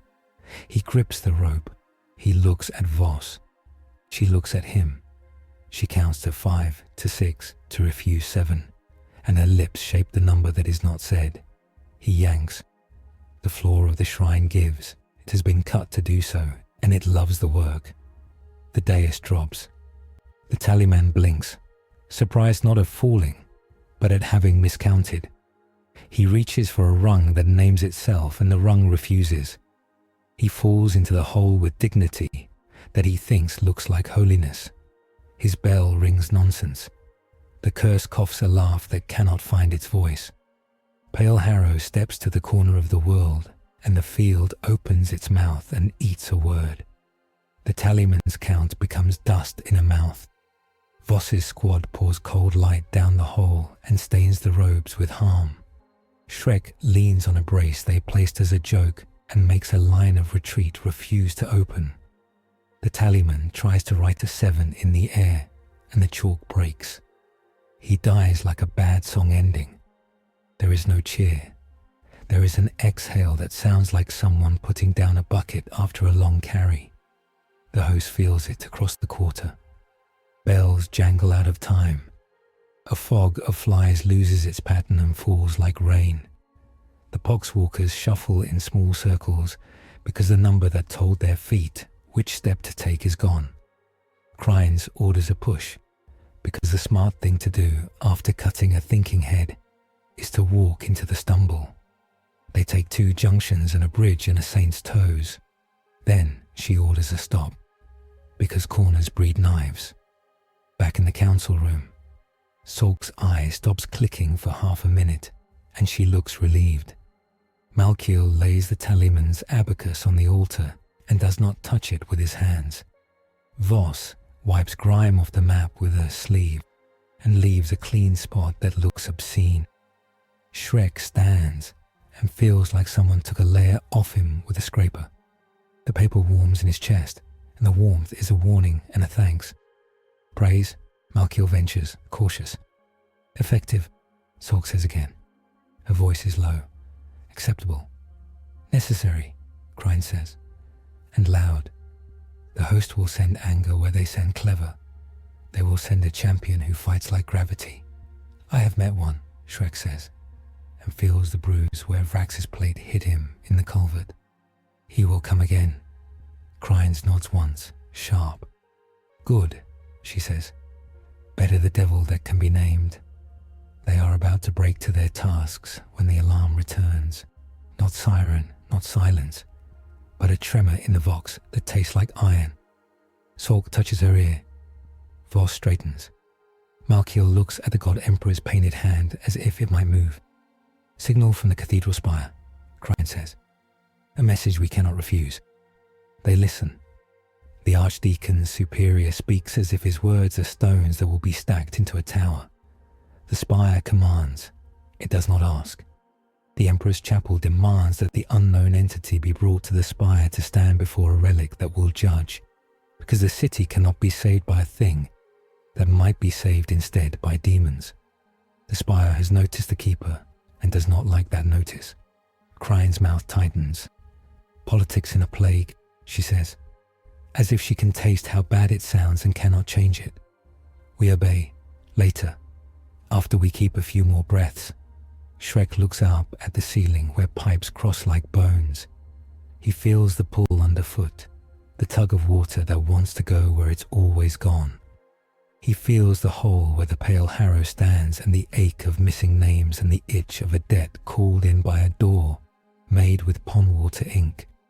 He does not know yet if he will go to a spire and let a relic put hands in his mouth. He knows he will hold one more gate first.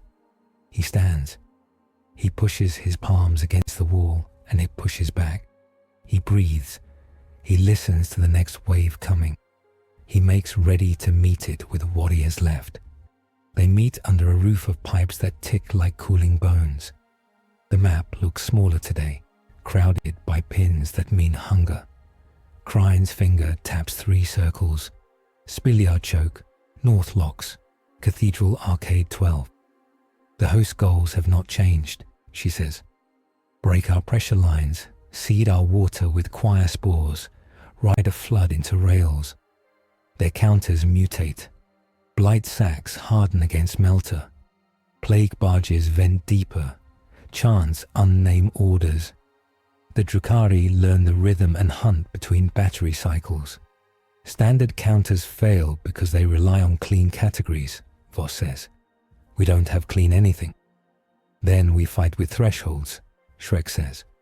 He traces a line where a sump meets a drain and a stair meets a rail. They cross, we make them pay. We cross, we pay less. Salk's machine eye clicks once. The host has recalled a champion, she says flat. A picked feed flickers, a lord of contagion in Terminator plate, bells silent, axe haft replaced with a rib of iron. Morgul Vrax, rearmed. His man-reaper's edge is etched with entropic script. It bites promises. It will bite his. She nods at Shrek. Crying's does not look away. He will come for you, she says. Not because you are the strongest, because you are the hinge we turn. He breaks hinges. Malkiel touches the altar edge and does not pray. We brace, he says. They brace at a place that was meant to be a heart. The Crown Wheel Pump House, a cathedral of gears that sucks filth from the quarter and pretends to purify it. The pump house is dry enough for boots to sound like intent. Brass lions spit nothing. Saints in relief hold buckets forever level. The rails above rattle like teeth. The spore chimneys on the pinned barges further down the run cough impatience. Voss strings her squads along galleries and catwalks where they can fall back in one direction and not in two. Melter teams keep their nozzles capped until a hand opens them. Gate rights whisper to gearboxes as if they are old dogs. Shrek walks a perimeter, palm on iron, ear to humming stone. The pump house is a musical instrument in need of a player who knows the song. He listens for a melody he can force it to remember. It comes like damp cold. Lantern flames jump and then lie flat. The incense in the corners droops as if scolded. Then he hears the bells, not rung for joy, but rung like a farmer calling cattle. Patient, certain, fond of filth. Vrax steps out of a mouth of shadow, axe in one hand, power fist in the other. Flies settled on his shoulders like medals. Keeper, Vrax says. His vox a lazy hive of maggots. Grandfather likes you. He sent me to unwrap you. Shrek shifts his stance, heel to arch, weight set, as if a cart will try to roll back over him. He says nothing. Words are for later, when the pump house counts ribs. Voss's voice is a clip on the vox. Field ready, she says. Pale Harrow stands on an upper gallery, the hole they carry already unwinding the smell of prayer from the air. Vrax lifts his axe. The writing along its crescent is wrong. It isn't script so much as mold that has decided to pretend to be letters. The blade hums not with power, but with distaste. This cuts layers, Vrax croons. Peels you. It will not hurt. It will remove. He moves with the patience of rot. His first swing is simple, a farmer's sweep at a thistle. Shrek meets it with 2 hands and a half step, turns the shaft, and slides past so the blade kisses iron instead of flesh. The iron blackens where it touches, not scorched, not frozen, but named as something else. Ruin. Shrek drives his shoulder into Vrax's chest and feels the blade give like a barrel. Vrax rocks, pleased. His power fist comes in fast, louder than it looks, and cracks Shrek across the ribs. Pain arrives like thunder after a count. He does not fall. He steps through it. They circle a gear 3 men tall. Voss's squads hold fire because friendly rounds will hit braces, and braces hold rails. Pale Harrow's field slides forward, and the flies on Vrax's shoulders flatten to thin coins. Vrax's helm tilts toward the hole in reality like a dog toward a whistle. Naked, he sighs. Lovely. The axe flicks out. Testing. Shrek bats it away with a bridge pin he stole from another bridge and kept because some tools become friends. The pin shrieks against the edge. A curl of smoke peels from it and falls as ash shaped like a ribbon. He feels something lift off him with that ash, some small habit that tied his left foot to his right when he rose. He stumbles a half inch, and Vrax sees it. The second stroke is not wide. It's a tap at the purity seal on his collarbone. The wax hardens and shatters like toffee. The ribbon flaps once and falls without respect. When the wax breaks, the fey parchment under his vest flares against his skin, as if it too has been wrung. Ink crawls. A line turns pale. He knows which one. He cannot hold on to the knowing. He punches Vrax in the mouth with a handful of pump house. Teeth, too many, clack behind plate. Vrax laughs for the first time, delighted like a child discovering a crack in a wall they can widen with a finger. The axe rises.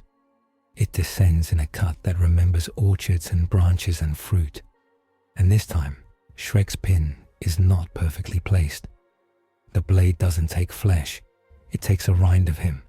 It slides along his green hide and the green peels in a spiral whirl. He feels not blood, not nerve, but a layer of story lift away and curl.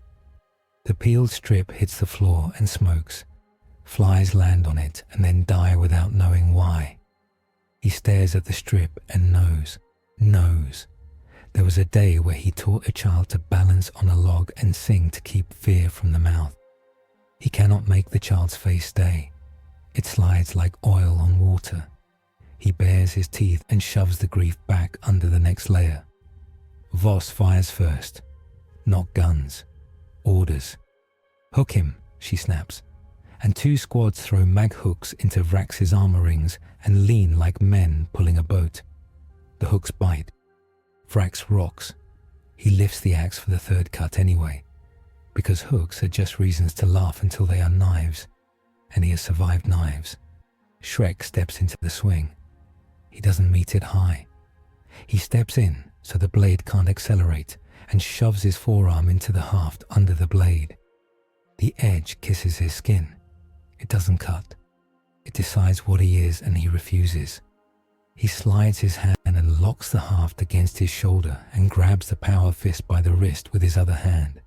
He is a gatepost. The gate swings and hits him and he does not break. He hears bone in his forearm complain in a small voice and ignores it. Push, Voss yells. They push. Hooks bite deeper. Vrax's boots skid on iron lacquered with prayer. Pale Harrow's field chews at the mold script on the axe, and the letters crisp at the edges. Vrax turns his helm toward the assassin again and chuckles, low. Blessed emptiness, he says. How lonely you must be. He drives his knee up into Shrek's belly. The world pops white. Shrek grunts and does not let go. He bites Vrax's wrist through cable and plate. The taste is coins and old soil. Vrax's laugh goes higher. There you are, he croons.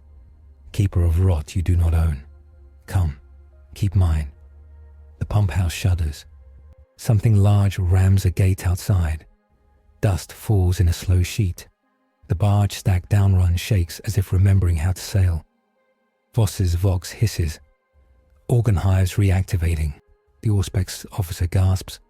They rebuild fast. They blow at us or they blow at the rails. Pick. Grimes' voice is a clean cut. Hold the rails, she says. We bleed here. Shrek feels the axe's edge hum against his arm. He feels the parchment flare like a candle trapped in a fist. A thin cold opens in his chest, where another name sits. He sees not a girl now, but a swamp under a night with a clear star, and a hut with smoke, and he cannot step to the door because the door slides sideways. He growls low, a sound from a throat that has told of boars and kings. He could end the argument by stepping away from the field.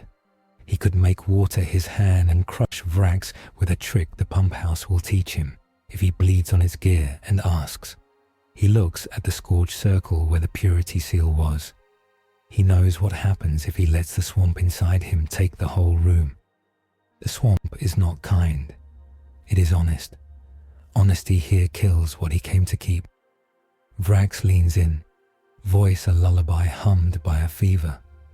Grandfather's garden is swamp forever, he whispers. No one leaves, no one is left. All become pitch we can plant. You like the pitch, you like the planting. Stop pretending you only keep clean water. The temptation is not to power, it is to rest. It is to stop holding ditches against floods that won't admit they're floods. It is to sink into a mud that will keep him and say, good job, you did enough. Now rot and be warm.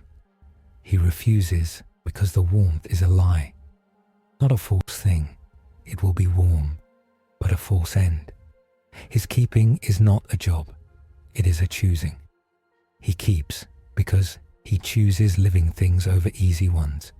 He is not done choosing.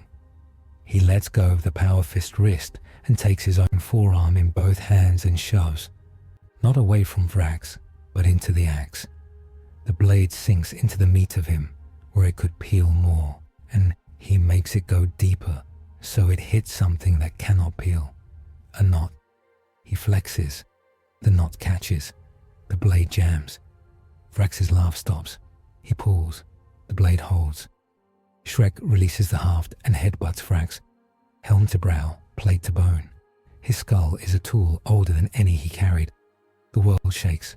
Vrax staggers. Just a pace, just enough. Voss's hooks sing. Pale Harrow takes one step nearer and the mould letters wither. The pump house answers the weight of their bodies with a groan as old gears slip onto new teeth. Shrek grabs the jammed blade, wrenches it up, and uses his own arm as a hinge. The Man Reaper's crescent snaps at the throat like a collar. He pops the head free of the haft with a sound that makes priests cross themselves. The edge bites him as it leaves, and he feels another strip of himself go. But the blade is in his hand now, and in his hand it hates being what it is. Vrax snarls low for the first time. He reaches for the power fist with killing speed. Shrek throws the stolen Reaper head underhand, a farmer tossing a sod into a ditch. It catches on a catwalk rung and hangs there, humming, an evil bell that won't fall. Voss's nearest trooper slaps a mag charge onto it by a reflex learned in drills and jumps back. The charge pops. The blade's hum dies. A smell like a damp cellar after a fire slithers away. Vrax's fist catches Shrek in the chest and throws him back into a gear tooth. Bone cracks like a wet stick. He slides down the tooth and leaves a smear of green and something else. Flat, colorless, like the skin of boiled milk. He stands anyway, because ground is ground. Codex note. Morgul Vrax's Man Reaper, Hollow Crescent, appears to sever narrative accretions rather than tissue. Contact produces a peel effect where identity layers detach, matching Ordo Sepulturum reports on entropic script that corrodes vows and contracts rather than armor. Vrax lunges for the hanging Reaper head and finds only dumb metal and scraped letters. He looks at his empty grip and then at Shrek. The chuckle that returns is lower, content. Better, he says. Now we talk with hands. They do. The duel falls out of poetry into carpentry. Shrek uses railings and posts, ribs and braces, finds leverage where plate exposes joint. Vrax uses weight, contempt, and the patience of a god who never hurries, because the tomb waits anyway. It shifts when a bell rings inside Shrek that is not Vrax's bell. The room goes gold, not bright, not hot, but the color of a candle seen through honey. The reliquary over the pump house door, St. Ferian's bucket, cracks at the rim and a thread of clear water spills. It hits the iron floor and doesn't hiss or steam. It beads and runs along grooves cut into the deck by centuries of feet and falls into a drain that has always been there and never used. It smells like a river above ground. It smells like a morning no one in this city has had. Everyone tastes it without tongues. The host's laughter falters. Flies climb the air and do not know why. Voss swallows tears she does not have time for. Malkiel, 2 decks away, drops to knees and does not resent that they are on slime. Krine's Vox is a thread pulled tight. Do not retreat, she says. Stand and consider yourselves watched. Shrek stands less crooked. The ache doesn't fade, it sharpens. He feels a hand he has never taken on his shoulder, and it does not push or pull. It checks his weight. The gold is not a rescue. It is a mirror. Vrax tilts his head at the bucket. He pisses in your house, he says, amused. All right. He comes again, faster. And this time, the joke is that he is not clumsy. He moves as a man who learned to dance at a funeral. He slips Shrek's grip and plants the power fist square on Shrek's chest, where the bone just cracked and squeezes. The world crunches. Something inside Shrek that was not organs. He does not live like that. Gives like rotten wood. He drops to a knee. The pump house spins once in his sight like a coin. Temptation arrives then, because pain is a door and something is always waiting. The pump house melts at the edges of his vision, and the colors go green in a way his skin recognizes. He is not falling, he is sinking. The floor becomes peat that yields and then holds. The air is damp with joy. The trees are fungi. The sky is roofed with leaves big as sails. The water is warm and full of voices that love him, because they love everything that stops moving. A short, fat god, in a gardener's apron, stands knee-deep in a pool the color of tea and opens his arms. His belly is a promise. His eyes are old. He looks like every old man who has ever told a child not to worry about the mess, because the mess feeds the next day. He is grandfather, and he smells like comfort in a room where work is done. You keep, the god says, voice a blanket. So do I. Come keep, where keeping is never failure. Shrek can taste the truth in it. This is a swamp without neglect. This is a ditch that never breaks because it doesn't have to hold. This is a job with no arguments and no inquisitors and no rails. This is a chair. He feels the paper at his chest heat as if embarrassed. He feels a voice he trusts say nothing at all. He turns to the god and does not argue theology because he does not have one. He says a farmer's thing. You plant what eats the people in my care, and you call it gardening. I call it laziness dressed pretty. I'll keep where things fight to live. The god smiles the way rot smiles when it finds a pantry. You will be so tired, he says, almost tender. You will lose your names. You will stand alone and you will be wrong in rooms that smell clean. Shrek nods. Yes, he says. And the pool burps. The vision ripples. A dragonfly the size of a hand settles on the god's ear and whispers the name of a fever. The god cups it and kisses it and lets it go to bite a child somewhere. Bring your swamp, the god says, as if bored, or I bring mine to you. Either way, I will have mud. The vision tears like paper that was already damp. Pain resumes at once, as if a friend who had stepped out to take a call comes back and sits on his chest. Vrax's fist is still squeezing. The gold light is still on the wall. Pale Harrow stands unmoved. The field eats none of that gold because it isn't warp, it is will. Shrek puts his palm against Vrax's fist and pushes. It is not enough, he needs more ground. He tears the rest of the purity seal off his skin and drops it. It smokes on the floor and makes a squeak like a shoe on tile. Crine sucks air on the Vox as if swallowing a knife. Unknown, she says, voice thin. Stand down. He does not stand down. He stands up. He gives the pump house what it wants. A keeper who will not tell it to be clean.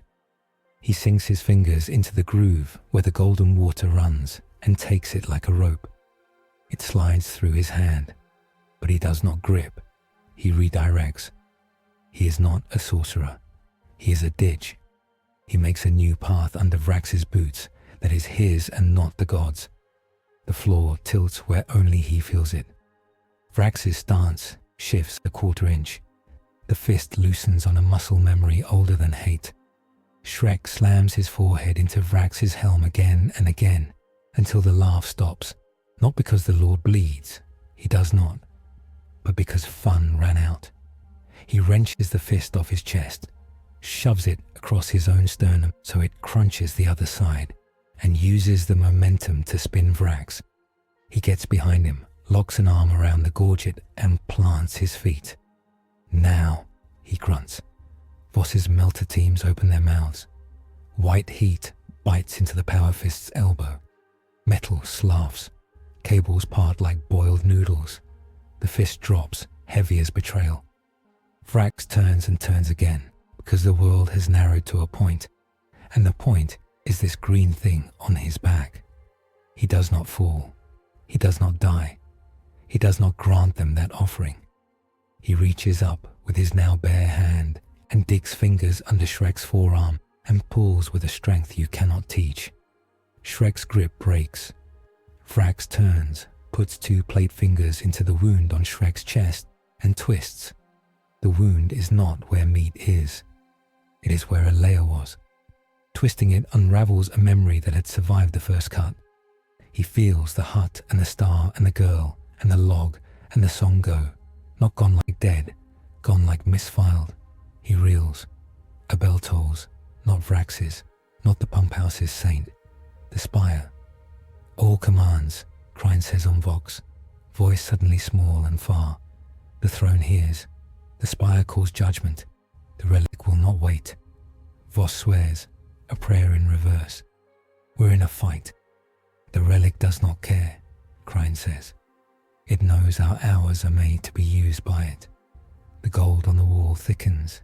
It doesn't help. It admires. The bucket trickles steadier, and the water runs where Shrek told it to. He stares at the shine and it stares back.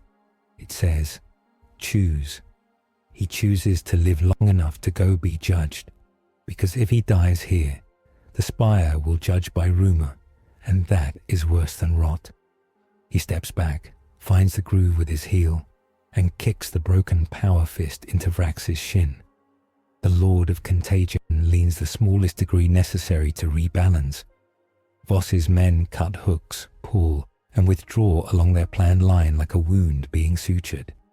Vrax watches them go, with the satisfied air of a cook who knows the stew cannot leave the pot. Next time, he says, almost affectionate. Bring more layers.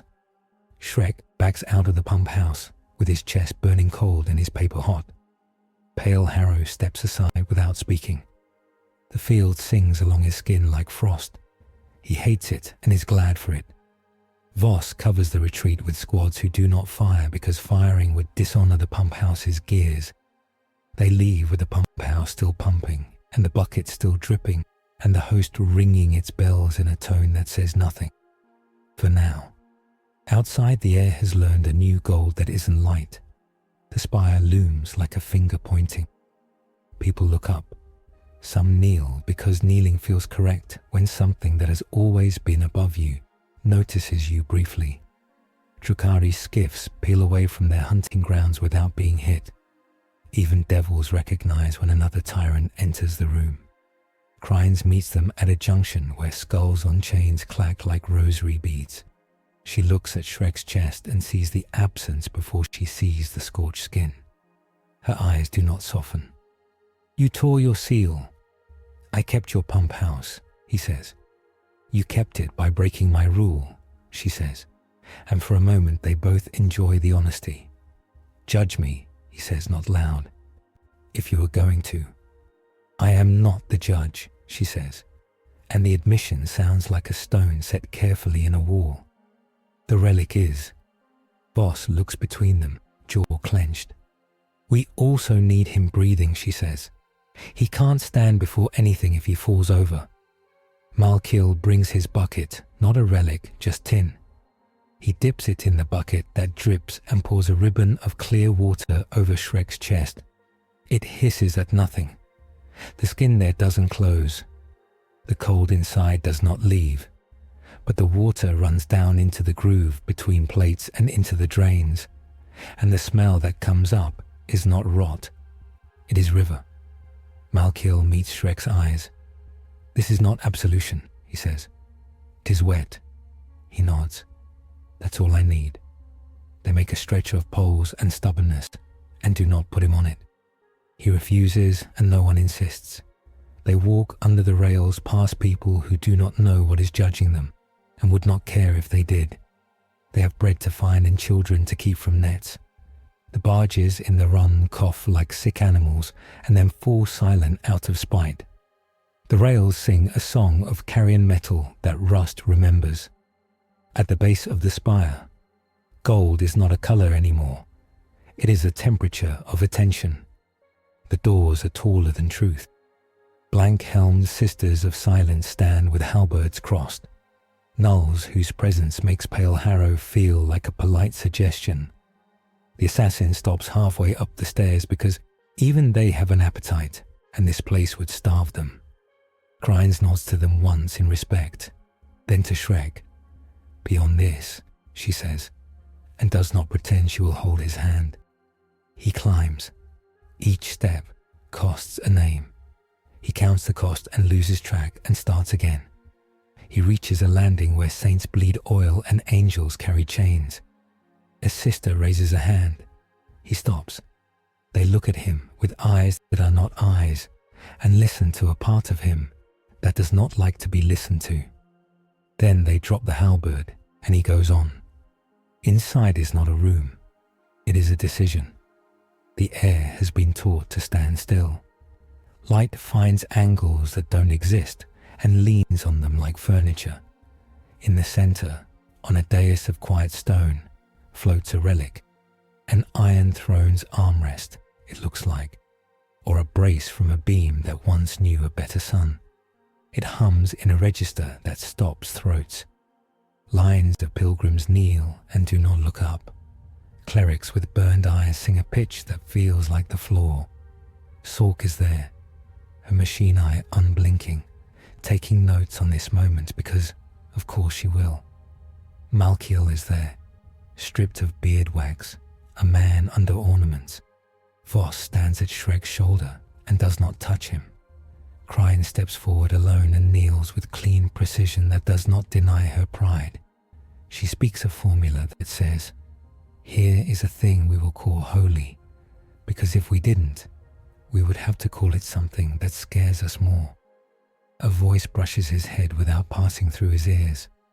It is not words, it is a weight. It sets itself on his back like a yoke and asks, "Can you carry more?" He answers without cleverness, "Yes." It puts a second weight in his hands and asks, "Will you put this down when told?" He answers because honesty is what he has. "No. Not if the field you want keeps a flood out but drowns a child." It is not angered. It is what it is. It lifts a third thing and shows it to him. A path where he goes home, and everything he kept is gone. But he is warm. He looks at it until the warmth leaves. He does not take it. The relic does not speak again. Light thins. The hum goes back into stone the way heat goes back into bread. Priests exhale. The sisters lower their halberds, half an inch. Crine stands. She looks at him as if a letter she sent came back with a seal broken and the right answer inside. The throne did not kill you, she says. It is both mercy and mandate. It watched, he says.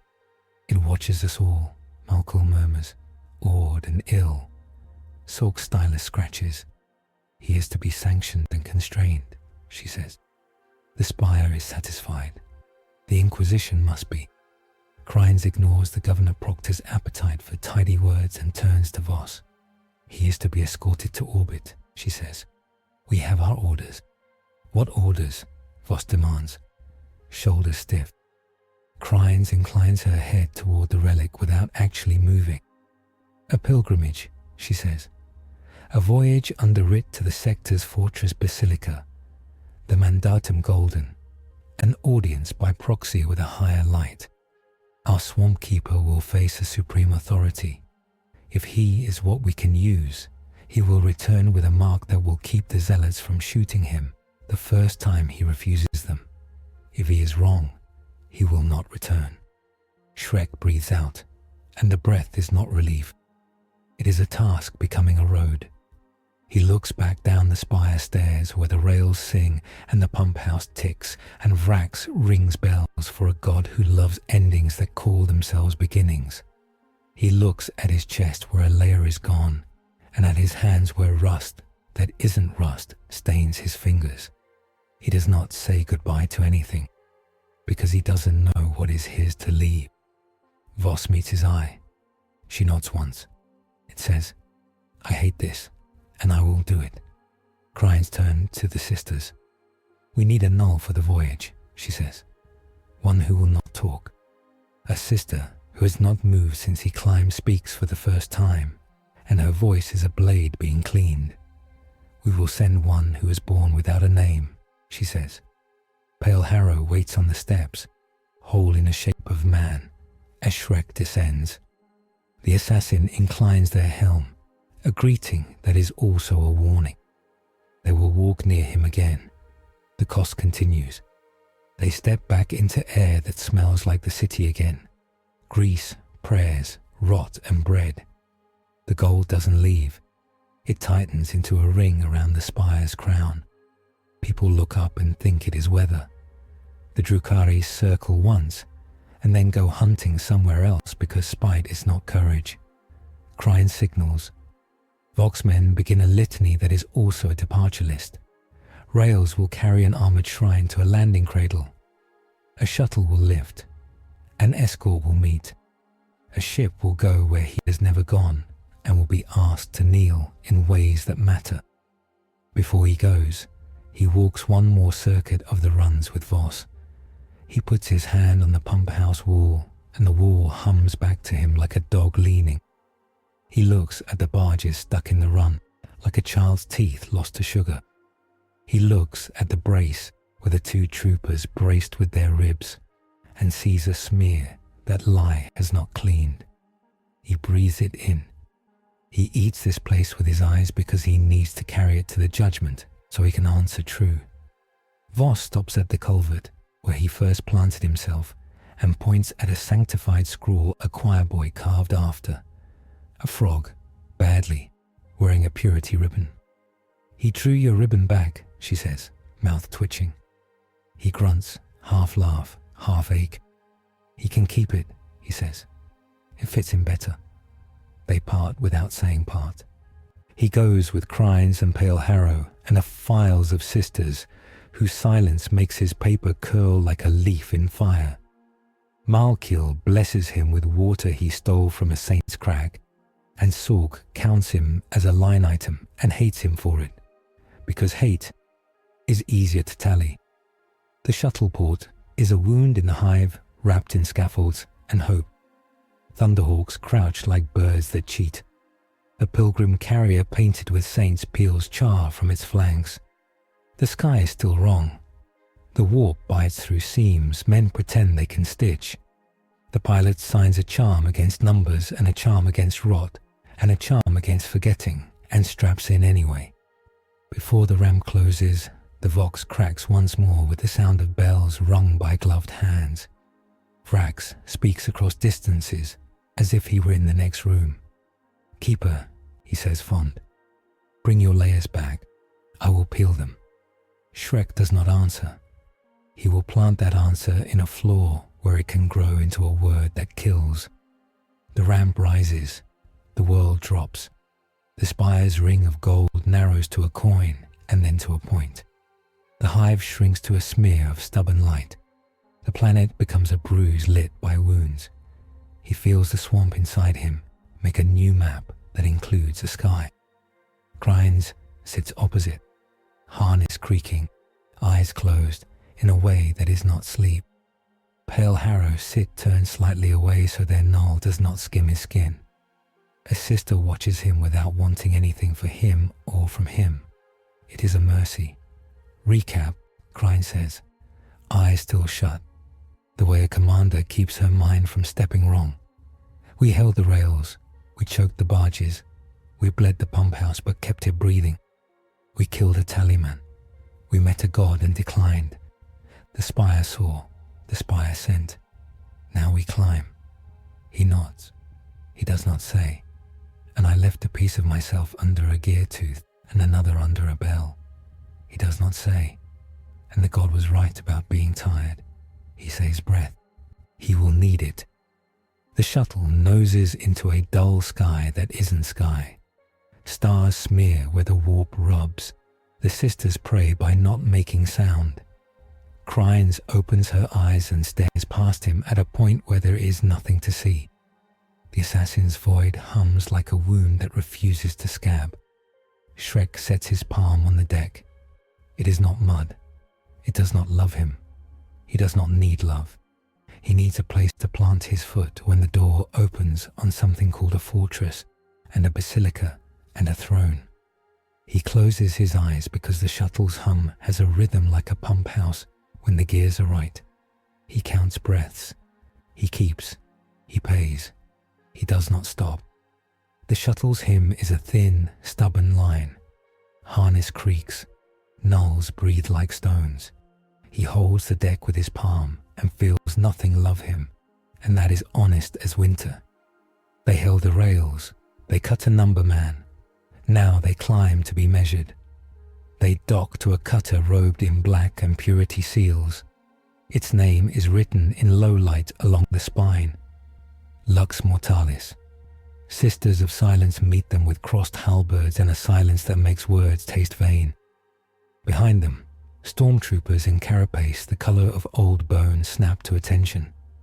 A medical wing crouches in the cutter's throat like a barn rebuilt into a chapel. Brass saints hold lamps over iron beds. Incense smokes in lines thin as a penstroke. He sits on a pallet while a surgeon, in a lead-lined stole, sets hands to the wound that is not a wound. That is, it does not heal, the surgeon says through a filter. Because it is not torn, it is removed. Crines leans on her bulkhead, helmet in crook of arm, watching. Then treat what isn't there, she says. Bind the edges. The surgeon lays bandage like a litany. He affixes a small reliquary wafer over the absence, not to fill it, but to teach the skin to remember where self stops. It tingles as if nettles grew inward. He does not flinch. In a side chapel, a young confessor with a scar that splits his lip guides a prayer that is also an argument. Order is mercy, he says, because it spares the many from the few. His eyes flick to the green shape on the pallet and soften without permission. Mercy is order, he adds, quieter. When rightly fenced, Crine steps into the candlelight. Her shadow climbs the wall like a blade, learning to be a cross. Fences are knives, she says. They cut what they need to cut. And sometimes they cut hands that would help, the confessor replies. Shrek listens, head down, fingers on old wood. Fence the flood, he says, but cut it where children aren't standing. Crines looks at him, then at the confessor. He keeps with ditches, she says, almost a confession. I keep with rules. The chaplain bows his head as if baptized by honesty. They move to the wardroom where charts of dust and stars hang like sermons.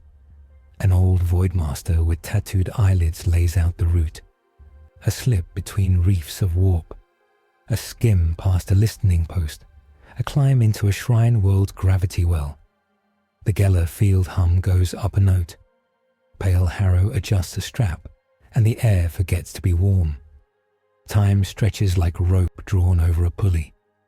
The cutter passes into the long cold, and the warp presses greasy fingers on the window and is told no. Shrek sleeps in a harness with his hands folded over the wafer and dreams of a swamp with straight edges. He wakes the bells in the metal. Wrong bells. The light dims without dimming. The candles on the bulkheads lengthen their flames and then hold them still, as if a hand pinched time and told it to be polite. A smell of wet loam rises from between deck plates that have never met rain. Water beads along the spine of the corridor and hangs there, refusing to fall. Crines is already in the corridor with her pistol low. Pale Harrow steps into the center and the field unhooks prayers from words. It does not change the smell. The smell grows. A shape condenses out of condensation. It is his height and broader, with a belly that speaks of old dinners, shoulders draped in reed mats, face a joke told by mould. Its eyes are pits where frogs sing. It carries a rake that is also a halberd, teeth along its tines. Where it steps, metal remembers peat. Keeper, it says, and the voice is not a voice. It is the sound of a boot pulling out of mud.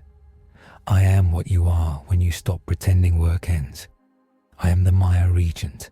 I keep forever. Stormtroopers level guns. Their finger discipline is perfect. They do not fire because the thing is not where guns like to work. The sisters tighten their halberds into a shallow V, and the air between their helms grows thinner. Crine's eyes narrow. Demon, she says not loud. A herald with manners. It smiles a round smile. Language makes fear tidy, it says.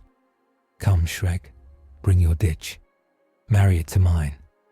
We will soak this cutter in a love that does not leak. It lifts the rake and pulls. Deck plates warp as if they were clay. Water gathers without source and thickens without blessing. The Geller hum coughs. Icons rattle on their chains. Pale Harrow steps, and the hole they carry eats edges. The water hates the hole and slides away from it. But the Regent's pull is not faith. It is laziness with purpose. It keeps making more. Shrek puts his palm to the deck and feels the lie. This is swamp without struggle. A wet that has never had to steal a drink from a stingy sky. It disgusts him the way a full trough left to green. Disgusts a man who has hauled buckets. He stands. He takes a step that makes his knee remember work. He does not speak to it about gods. He speaks about craft. You pickle things and call it keeping, he says. I keep so things can move. The Regent's smile does not change. Its eyes deepen. Moving is how things fall, it says. Settle, settle, and be warm. The water rises to ankle height, to shin, to knee. It is not cold. That is worse. It has no smell of life. It smells like a museum of swamps. Crines lifts her pistol, and the bead at the side dips, then steadies. Harrow, advance, she says. Her voice is a nail. The assassin moves with measured hunger. Their null field pushes across the deck like the edge of a plane. The Regent's shape blurs where it meets that edge and then refines itself just beyond it, fatter and fonder. Its rake scrapes along the limit, leaving marks that do not exist when you look again. Shrek steps sideways, away from the null. He hates doing it. He must. He needs the world to notice him. He spreads his fingers and asks the deck for its old memory. Ships forget they were built by hands but not completely. Somewhere under rivets is wood grain that taught men to plane. Somewhere under plasteel is a line drawn by chalk. He finds that line and puts his weight on it. The water in the corridor splits a finger width. It disobeys the regent for the space of a breath. Pale Harrow's void takes that breath and makes it two. The regent tilts its head, curious as a heron. Good, it says. You will be better with me. We will be stone and wet and never break. A sister moves. Her halberd point kisses the regent's wrist.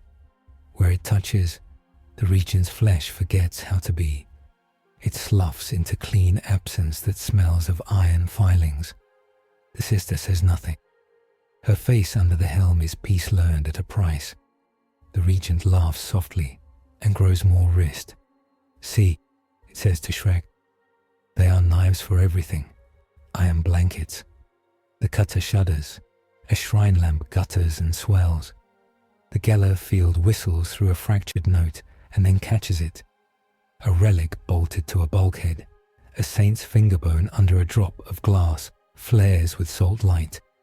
The water recoils from it the way a slug recoils from lime. Crines's eyes cut the little flare. She lifts her voice until it reaches the ship's throat. Chaplains, she says, carry seawater candles. The confessor from the chapel runs with 4 acolytes, each bearing a small brass bowl. Each bowl holds not flame but a wet shine, a candle that burns with water. He plants one at the regent's left foot, one at his right, one behind it, one before. Lines of wet light meet and make a square where things are told to be honest. The regent's smile thins. Cheating, it says, amused but less pleased. Shrek steps into the square and the wet flame touches his ankles and does not bite. He plants his feet within its measure. The water moves around the lines like a sulking child around a fence. He points at a scupper. The ship remembers it is a ship and drains. The regent breathes in disappointment. You choose to work, it says. You will never finish. He nods. That's keeping. It reaches with the rake to hook his bandage and rip away the wafer. Pale Harrow is there first, a hole between tines. The rake snags absence and pouts. The null turns their helm half an inch, as if listening to some far thing nod. The regent looks past Shrek at Crines. You could have this without him, it says. Seal the city in syrup. Call it safe. No rails, no arguments. Just warm. Crines' mouth does not move, but her eyes flick to the wet flame and then to Shrek. We are not warm, she says. We are human. The regent judges, finds that answer tasteless, and decides it is time to be elsewhere. It sinks into its own reflection. The water is gone, not as air is gone, but as a lie is gone when you stop repeating it. The smell of loam fades like applause in another room. The ship sighs. The Geller hum returns to the note that admits cousin songs. The bowls gutter and burn out with 3 polite plips. The sisters lower their halberds without ever having raised them high. Pale Harrow leans a fraction of a degree on their heel, which is as close to fatigue as a hole in the world can show. Crines looks at Shrek's bandage. The wafer remains. The absence remains. You refused again, she says. He breathes. I will keep refusing until I am tired, he says. Then I will refuse in my sleep. She almost smiles. Good, she says, because we are close, and close breeds new temptations. The cutter drops into real space near a world that has taught itself to look like a promise. It is armored in rings like a stoveplate and spiked with cathedrals that twist up through cloud to argue with the sun. Pilgrim fleets move like schools of fish around a whale. Defense platforms flare like votive candles. Vox relays chant clearance codes layer by layer until the air tastes of law. They descend toward a structure that strips the word cathedral of habit and makes it rule again. It is a mountain sharpened into a spear, wrapped in flying buttresses that carry bells big enough to humble storms. Gold strips plate spines, statues tall as hab blocks lift swords and books. At its roots, shuttle cradles hang like fruit on iron trees. On the landing flagstones, soldiers in gilded plate armbentre stand with shields like doors. They are custodes, or they might as well be. Their attention feels like being measured for a coffin and a crown at once. Between them, a file of blanks walks with heads bare. Where they pass, echoes reduce. The ramp drops. Warm air pours in that smells of incense and clean oil, old paper and iron. Scribes in red march in columns with pens drawn. Choirs stand on balconies and hum a note that could turn walls. A woman in armor the color of sunrise steps forward with a two-handed sword, held like a sacrament. "Warden Preceptor Aurelia," she says, naming herself so others don't have to. "By mandatum golden, you will come and be measured." Crines bows properly, a neat hinge. "Inquisitor Athelda Crines, Ordo Sepulturum, unknown entity under provisional seal." "Seal is noted," Aurelia says. Her eyes flick over Shrek as if he were a statue brought up from a river. Rules apply. They move through corridors that remember every footstep. Murals of victories never tarnish. Names of martyrs line vaults deeper than bones. In a side hall, a Medicaid unit tends to a line of petitioners, each wearing their sin on a plaque. In a chapel, a sister kneels alone, helmet beside her, head bowed under an invisible weight. The null field spreads like a cool cloth over fever. They stop in a room with no furniture and a floor that is a mirror by choice, not material. The air has the taste of coin and candle. Aurelia stands at one edge with her sword tip on the floor. Crine stands opposite, hands behind her back because she will not kneel here unless told twice. Shrek walks to the center because there is nowhere else to stand that is honest. The floor becomes not reflecting but telling. Light spins without moving. The room is the inside of an eye. No one speaks. The speaking is done by weight and by memory. A presence settles like a lid. It is not the god of warmth. It is the will that made knives gold because knives were easier to trust than people, and then learned that people are all we have. It looks at Shrek without looking and asks him not questions, but statements to be affirmed or refused. He sees a city held by water like a bowl and is asked, "Will you break the bowl if commanded?" He answers, "Not if the bowl holds children." He is shown a plague ship begging sanctuary at a shrine world and is asked, "Will you open fire?" He answers, "After warning and after offering a rope, yes." He is shown a swamp that is his and is told, "Leave it to rot, serve a wider ditch." He answers, "I have already left." It speaks to Crines in the same way, and her jaw trembles once. It shows her a ledger full of tiny names and asks, "Will you close it before the last line is written, if doing so saves a city?" She answers, "Yes." It shows her a man she trusts and asks, "Will you leash him until he hates you if that hate buys breathing?" She answers, "Yes." It lets Malkiel in at the edge and asks, "Will you say blessed over a room that stank of necessary horror so that the room does not birth worse horrors?" He answers, "Yes, and please forgive me after." It does not say it will. The presence withdraws like water draining from a basin and leaves the ring of damp. No one moves until Aurelia tilts her sword up and breaks the spell, because she can, because that is her job. "You are not refused," she says to Shrek. "You are not welcomed. You are seen. That is enough to proceed." Crines lets out a breath like a paper folded and then unfolded. "Proceed to what?" "To judgment," Aurelia says. "Not this petty weighing, the greater. You will travel to the Basilica's high choir. You will receive a mandate if your throat can bear it. You will be given limits you will hate. They climb. Stairs cut calves. Air thins like pride.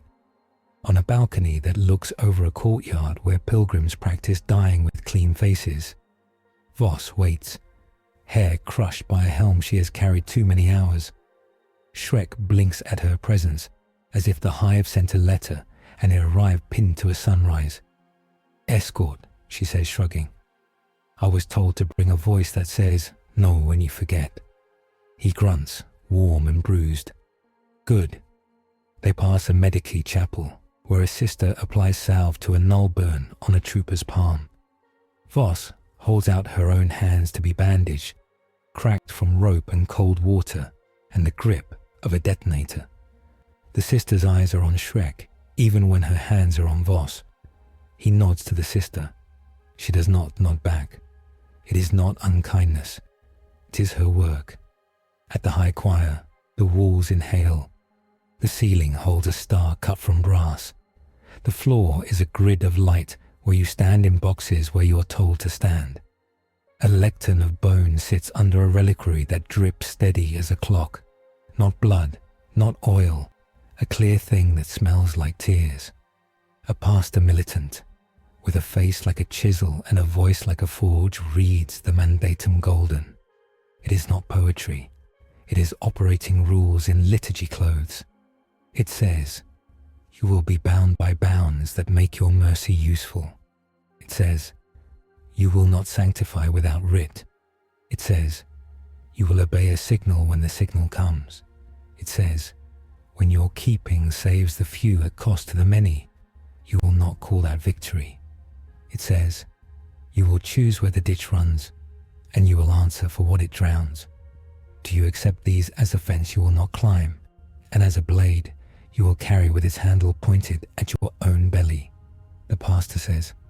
Shrek looks at the gridded floor and at the reliquary that drips and does not stop and thinks. That is keeping. He touches the wafer over his absence. It does not warm. It does not cool. It does not lie. "I accept," he says, "with the right to say no when your fence cuts children." The pastor does not flinch. "You will be punished when you do," he says, "and you will accept punishment." He nods, slow. That is keeping too. The pastor lifts the reliquary and tips it. A single drop falls onto the wafer and hisses, not burning, sealing. It runs in a line down his chest like a road. It stings where the peel edges are raw. It does not fill. It makes a boundary bright. Power scaling. Interlude. 2. Under mandatum golden, he may redirect non-sacramental flows and reopen abandoned arteries. He may not alter blessed conduits, sanctified fonts, or reliquary drains. Within 30 paces of a blank or an anathema field, his contract cools and the world refuses his ask. Within 100 paces, it taxes him double if he forces it. Any use of ditchcraft near a relic requires a signed signal.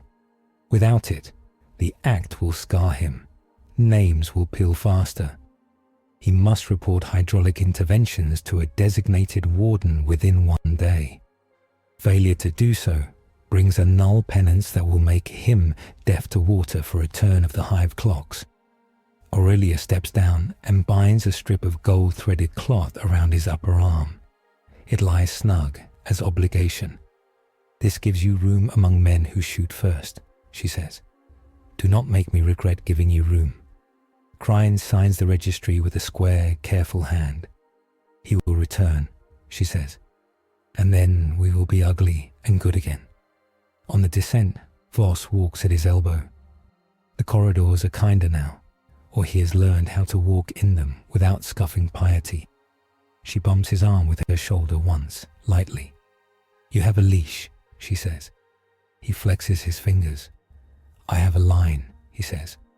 "A good ditch needs one.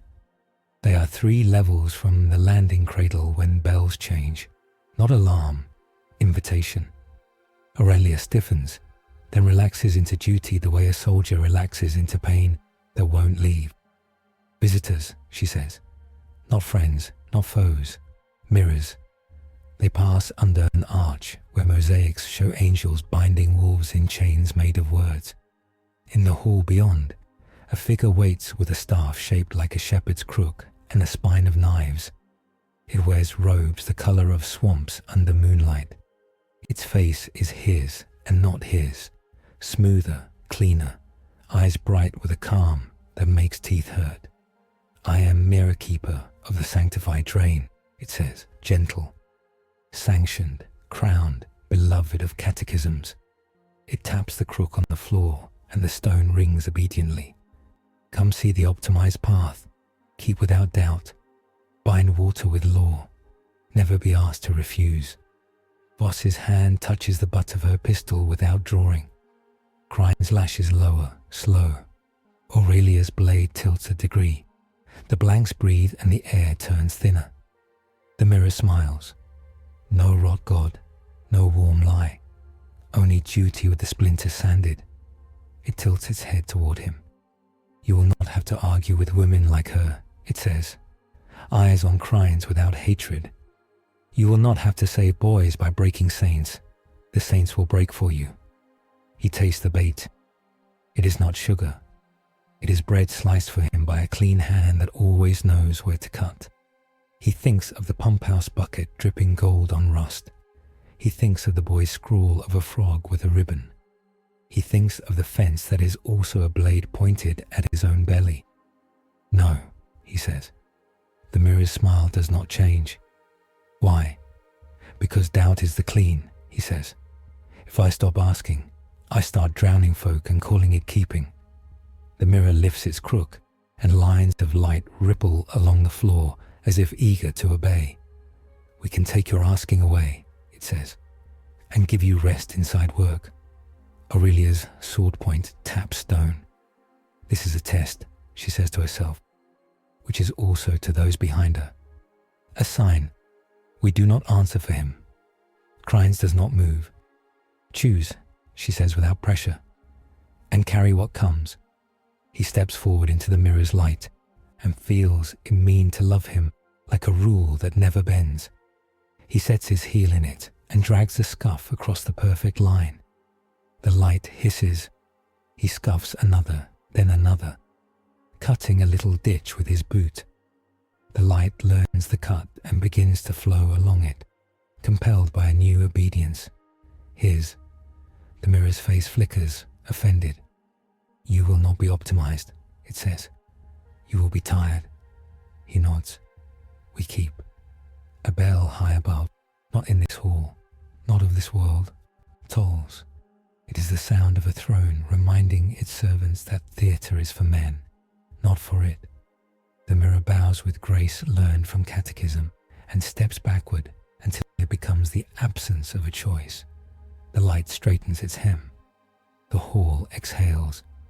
Aurelia slides her sword into a ring at her hip. Good, she says, short and real. I prefer men to diagrams. They reach the cradle. The cutter's ramp waits with its teeth bared to the void. Nulls line the edges. Choirs hum a note that rides the hull. Malkiel appears from a side door with a bucket he should not have and does not offer it because he knows the difference between blessing and superstition. He only lifts it, shows it, and sets it down, a sign that says, I will keep water ready. Crines faces him on the ramp, wind lifting the edge of her cloak. You are marked and bounded, she says. You will hate it. Good. Hate keeps knives clean. He bares his teeth in something almost smile. We go down, he says. We go down, she echoes. And Vrax will be waiting with bells. He steps into the cutter. He plants his palm on the deck. The hum answers. He is tired. He is bound. He is heavier by a strip of gold thread and lighter by 2 peeled names. He chooses the weight. He chooses the work. He keeps. They descend in a metal prayer that smells like oil and old breath. He rests one palm on the deck to feel what is steady and counts what is left. Recap hums under his ribs. They held the rails. They choked the barges. They killed a counter. They were measured and bound. Now they go back to a city that expects to live. Sleep claws him anyway, and brings a room without walls. 3 doors stand in mud that reflects stars. The first smells like home after rain. The second has no handle. The third is a gate with a lock whose key is his own name. The voice that is not a voice lays the choices down like tools. Return. Step through the wet smell. Wake in a swamp with bread and laughter and a chair. The cost is a soft forgetting. Layers loosening until the ditch remembers itself and the keeper forgets his kept. Free agent. Shoulder through the handle-less frame and cut where he wishes. Own no writ, wear no seal. The cost is schism. Every saved culvert a heresy. Every miracle a rumour with knives. Sanctioned servant. Take the locked gate, keep the key in his chest. Move water by law and signal. Accept punishments the way he accepts weather. Trade speed for consent. The cost is his neck under a rule and his hand still dirty. He chooses, and the lock bites his palm like a baptized snake. He does not drop it. He puts the key in the gate and turns and feels something in him, set with a click that will echo for years. The ramp opens on smoke and bells. Voxnets buzz, rails shriek. The city is still there because it refused to leave the map. Crines meets him at the bottom of the ramp, cloak stiff with travel dust. You look heavier, she says. I am, he says. Good. Pale Harrow stands to one side like a hole cut in bad paper. The null's helm dips the width of a ribbon. Voss leans out of a half-armoured truck and grins without joy. You bring a leash, she asks. He lifts his arm. Gold thread cloth hugs his bicep like a rule that has learned skin. I bring a line, he says. We tie it to something that won't break. They ride through streets that remember floods. People move with the efficiency of those who have survived yesterday. The frog scrawl on the culvert has acquired a crown someone hammered from brass wire. It sits crooked and brave. He nods to it, and the boy who drew it and the woman who made him wash his hands after. The war room stinks of wet leather and burned sugar. Salk reads casualty sheets with a stylus that does not shake. Malkiel has ash on his beard and river on his breath. A picked screen shows a sketch of barrels with teeth. Plague-burst crawlers re-throating the run. Another shows a graphic curve that arcs toward a word no one says. Crines taps the table once. The host means to break north locks and ride a manufactured ebb through your braces, she says to Voss. They've seeded blight sacks along our denial paths. Their lord lives and laughs. The cabal rides the lulls. Standard counters fail, Voss says. They learned our hooks. They place sacks at shoulder height where our men breathe. They time their pushes between lance cycles. We can hold once, not twice. Shrek spreads a map, weights corners with bolts. He draws with a fingernail. We change the river one more time, he says. We make a false drop at the old pilgrim culvert. Show them a fall, then take it away. We give them a hungry mouth and teeth farther in. Sork's machine eye clicks. Collateral, no question mark. Pilgrim culvert is lined with bone. Malkiel says low. We can move the bones. We warn, Shrek says. We move bone and bucket. We sanction. Then we cut. Crines meets his eye. Say your boundaries, she says. Her tone is a drawn circle. He says them like vows because they are. No drowning of non-combatants. Warn before flow. No touch on blessed fonts or reliquary drains without writ. Within 30 paces of the null, I ask gently or not at all. Report every ditch to a warden within the day. Accept penance if I cross the fence. Keep mercy as rule, not accident. Crines nods once, as if what he spoke fits the hole she made. Sanction granted for the pilgrim culvert and adjacent non-blessed drains, she says, and a servo skull flutters down to stamp his band with a sigil in wet gold. Any deviation, you speak first. Voss breathes out through her nose. We move bones, she says.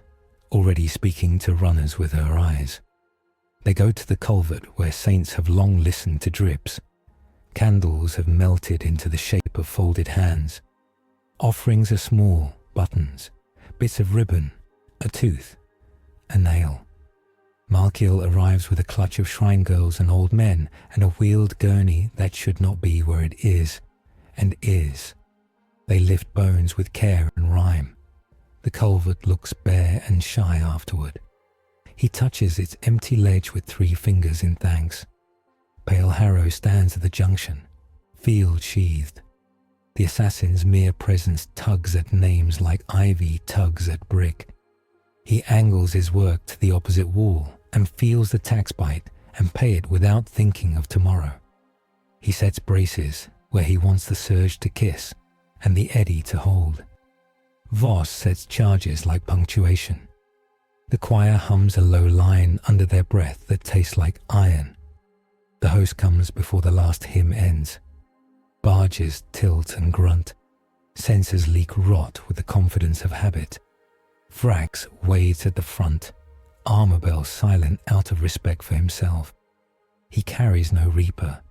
His right hand is a mace swollen with disease, his left a ruin that still hurts. His helm's eye slits look like a smile that has never gone out. "Keeper," he says, fond as ever. "Come be peeled." Shrek steps into ankle water that wants to love him and keeps it at handshake distance. He puts both hands on the stone and turns the mouth of the culvert 1 finger right.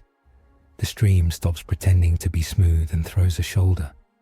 The nearest barge kisses it with too much eagerness and turns. "Now," Voss says, and charges pop like knuckles. The fake drop appears. The host laughs as if surprised with cake. They surge to ride the fall. He takes the fall away. The water's smile goes thin. The weight that wanted to descend finds nothing to lean on and staggers. For 2 breaths, the run forgets which way is down.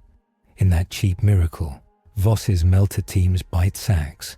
Krines's stormtroopers clip joints. Malkiel swings his censer like a flail and drowns a pocket in song. Pale Harrow steps 1 pace forward and turns a would-be curse to dust. Vrax does not misstep. He does not knee down. He is weight. He pushes through water the way a tree pushes through snow and brings the mace down. Shrek meets the blow with his forearms crossed and the memory of a hut that slid away. Bone sings pain. The band on his arm heats and holds. Gold thread bites skin and then relaxes as if satisfied. He pivots, turns Vrax's weight into a step that opens the Lord's hip. Voss knows a hinge when she sees one. She slaps a charge on that plate seam with the devotion of a kiss and leaps back. The charge pops, the plate snarls. Vrax grunts, pleased. "Better," he says. "Work." The Drukhari ride the skiff lull and spear for the rails. Lance batteries hiss once, spite, not command. "We don't have guns," Voss says aloud, as if naming hunger means it eats less. "Give me a rope," Shrek says. She does. He ties a knot he learned moving a cow out of a bog and throws the line into a side run that pretends to be dead. He pulls, not hard, just steady. Water learns his insistence and whispers along the rope. It rises where he asks. It kisses the underbelly of the lead skiff and lifts it 1 hand's breadth into the path of a buttress. The skiff's wing clips stone and the machine rips itself in 2 with offended grace. 2 figures fall into water that refuses to love them and spits them to the mouth of a culvert packed with PDF rifles and dull prayers. They die like knives dropped in mud, without sound, effective. "Keep the rope," Voss says. Eyes on a second skiff. He does. He pulls at the right moment, with the right lie, and the second skiff discovers that water knows humor. Vrax laughs as if all this is for him. Then he stops laughing because he cannot breathe. The null steps closer. Pale Harrow's field is a gentle cruelty that does its job. The flies slump. The mace loses its buzz. The words that keep armor seals happy become boring and fall off. The Lord sways 1 inch in confusion, an inch earned with 1,000 debts. And in that inch, Shrek slides. He clamps the mace wrist with both hands, plants a foot behind Vrax's heel, and turns. They fall together into a pocket of stillness he dug for this. The water there has a job, to hold something heavy for 1 breath. It does. He gets under the Lord, shoulder against gorget, and lifts with his legs as if moving a log. Voss's hooks sing again. 2 squads yank and Vrax's feet leave stone and find air he does not trust. Drop the south braces, Shrek grunts. Voss drops them. The run takes a new line, not much, enough to turn a thrown body into a gift to gravity. Vrax crashes into the side of a barge and the barge groans and slides into the second. The stack the host built without meaning to becomes a trap they cannot enjoy. He steps in to finish and the world goes wrong. A blightfly drone pops above Pale Harrow and spills the sack of another idea. A thin white vapor that isn't warp, isn't air, isn't story. It is anti-life cologne, a chemical joke. The field does not eat it because it isn't a thing fields eat. The room tastes of milk left in sun. Men cough once and forget what they were about to do with their hands. Shrek feels his band cool as if insulted. He tastes the kneeling room with 3 doors again. It tries to be real. He bites the inside of his cheek to bleed. Iron. Proof. He sets his palm to the limp Null shoulder and shoves the assassin 2 paces back into their own shelter, buying them breath. The vapor slicks his skin and tries to make it a floor. He refuses to be stood on. Back off, Crane snaps. Her pistol barks 3 times, thin. The drone dies like a toy. The stink remains. Vrax stands. He drags himself off the barge side and wades forward with the patience of a patient that kills. He isn't laughing now. His helm is tilted, as if listening to a clock that only he hears. He comes with the mace low. The saint's bucket in the pump house is far. The golden drip is a story elsewhere. He does not get that light. He gets Voss's voice flat. He's on you. He gets Malkiel's hymn, going thin in the chemical. He gets Sulk's quiet numbers, adding themselves whether she likes the sum or not. He gets Crine's, who does not shout his name but says, "Stand." He stands. He steps into the mace and takes it on the band, and the band tears his skin and stays whole. He feels the peel edge tug. He pins it with stubbornness the way you pin a sliver with dirty tweezers. He shoves his head under Vrax's jaw and lifts. His legs shake. He keeps. Voss's melter teams fire not at Vrax, not at sacks, but at the braces they set 3 hours ago. The braces slump and the run coughs. Water goes where it was told not to go, because orders change. The cudgel of weight strikes Vrax at the ankle. He shifts for the first time because the world has tipped. "Now," Crine says again, and Pale Harrow steps in. Feels sharp as a guillotine. The chemical hates it because there is nothing to grip. The air resets. The curse loses taste. The whole eats the lie and gives back nothing. Shrek snarls and turns everything he is into a lever. He drives Vrax backward not far, just enough to wedge the Lord's broken hip into a rib he carved from stone last night. Voss slaps one last charge on the rib not to break it, but to change its mood. The rib yawns a finger and admits Vrax's weight. The finger closes. Vrax's laugh returns, quiet, private. "Again," he says. "Again, again." "Again," Shrek says, and means it as promise and threat and keeping. The Lord does not die. The host does not break. The barges buckle. The run snarls. The rails scream. The cabal peels away to hunt elsewhere. The quarter breathes like a hooked fish and decides to swim. In the silence that follows a fight that decided not to end, Malkiel leans his forehead on the culvert wall and thanks a god who does not talk much. Sulk erases a line on her slate that said unacceptable and writes costed and hates the word and keeps it. Voss sits down on a crate and laughs once through tears she will not let come. Krynes holsters her pistol and looks at Shrek's band and at the wafer and at the wound that is not, and says nothing, which is her best praise. He goes to a side alcove where bones lie where they were moved, arranged in a row like tools drying after rain. He kneels. He places the frog's wire crown on a skull that once had no ornament. He bows his head. He's not religious. He is grateful. Krynes finds him there and sits without asking if his swamp is suited to company. Boundaries held, she says. You asked, you warned, you kept under law, and I let you be ugly. He nods. I broke nothing that eats prayers, he says, and I didn't drown anybody who couldn't climb. You didn't, she says, and you could have. I would have punished you and then thanked you. I prefer this. He looks at her. You still doubt me? I do, she says. I doubt everyone. Doubt keeps me from worshipping my own decisions. He accepts that as the hand she knows how to extend. He offers her the oath she did not demand. I keep, he says, under the mandatum, under your eye, under mine. She looks at his arm, at the gold thread weeping a line of wet shine where the reliquary drop sealed into his skin. We will write the clauses again tonight, she says. We will make them clearer where they cut, so that when you refuse, it is sharpened. He almost smiles. We keep redigging the ditch, he says. That is keeping. They send messages up and out.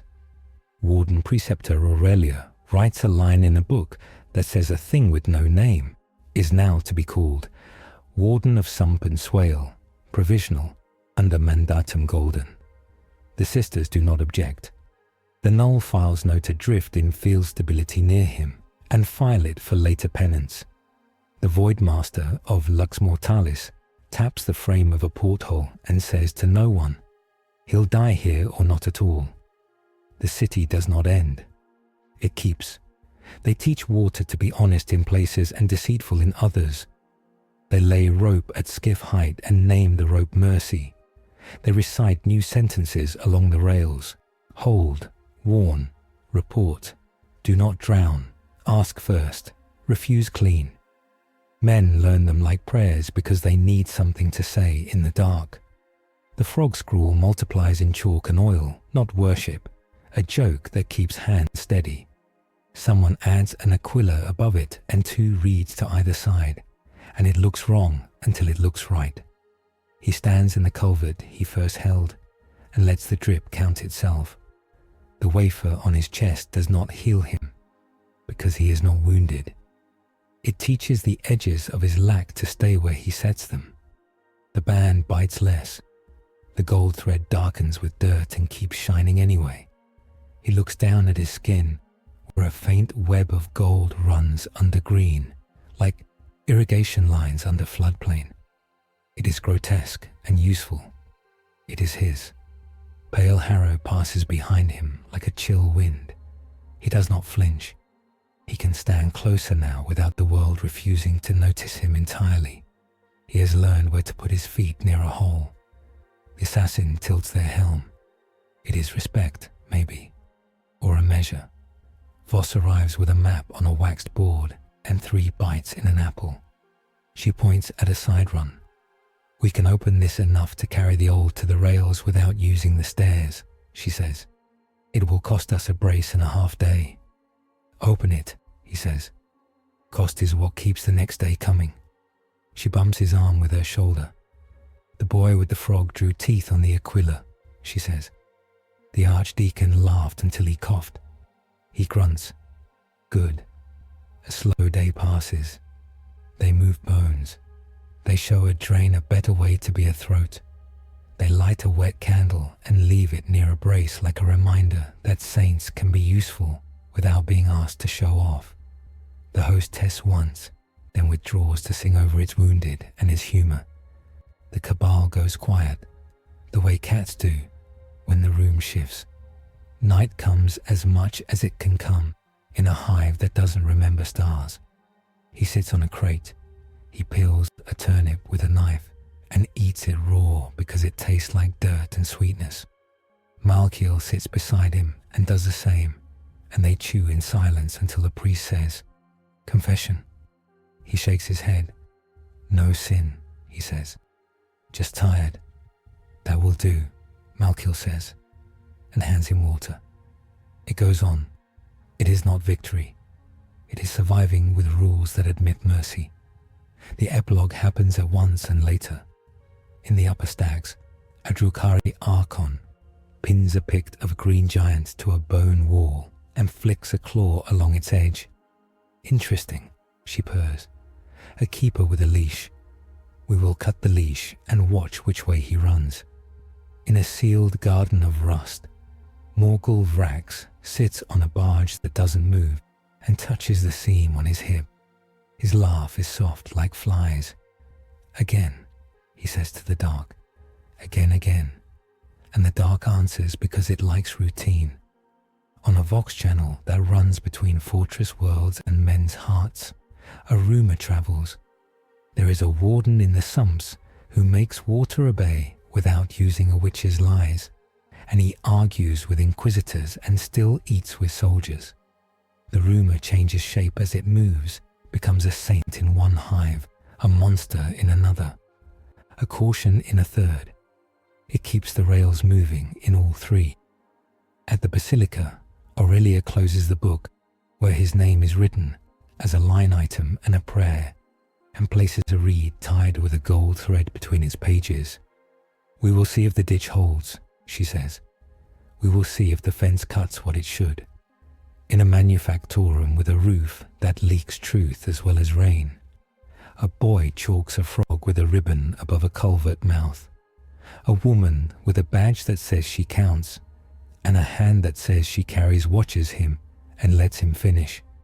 A sister of silence passes, and the chalk line does not fade, because it isn't magic. It is a joke and a mark and a map. The sister lets it be. She has learned what to erase and what to leave. He stands alone occasionally, where the run hums under a saint who drips, and he feels the attention that is not warmth and tips his chin, because he can be looked at without dying now. He keeps. He refuses. He accepts. He bleeds. He sleeps. He wakes. He says no where fences cut wrong and accepts a penance that teaches him where to put the next ditch. The last image is not a banner or a statue. It is a star chart with thin gold lines added by a tired scribe, showing culverts and rails and rivers across the sector, as if space itself can be irrigated if enough men keep their promises. In the corner, where the chart maker signed his name, a small frog with a crooked crown sits, 2 reeds behind it like a half aquila. A child looks up at the chart in a school with a roof that doesn't leak and thinks, "That is funny." And then she thinks, "That is how we lived."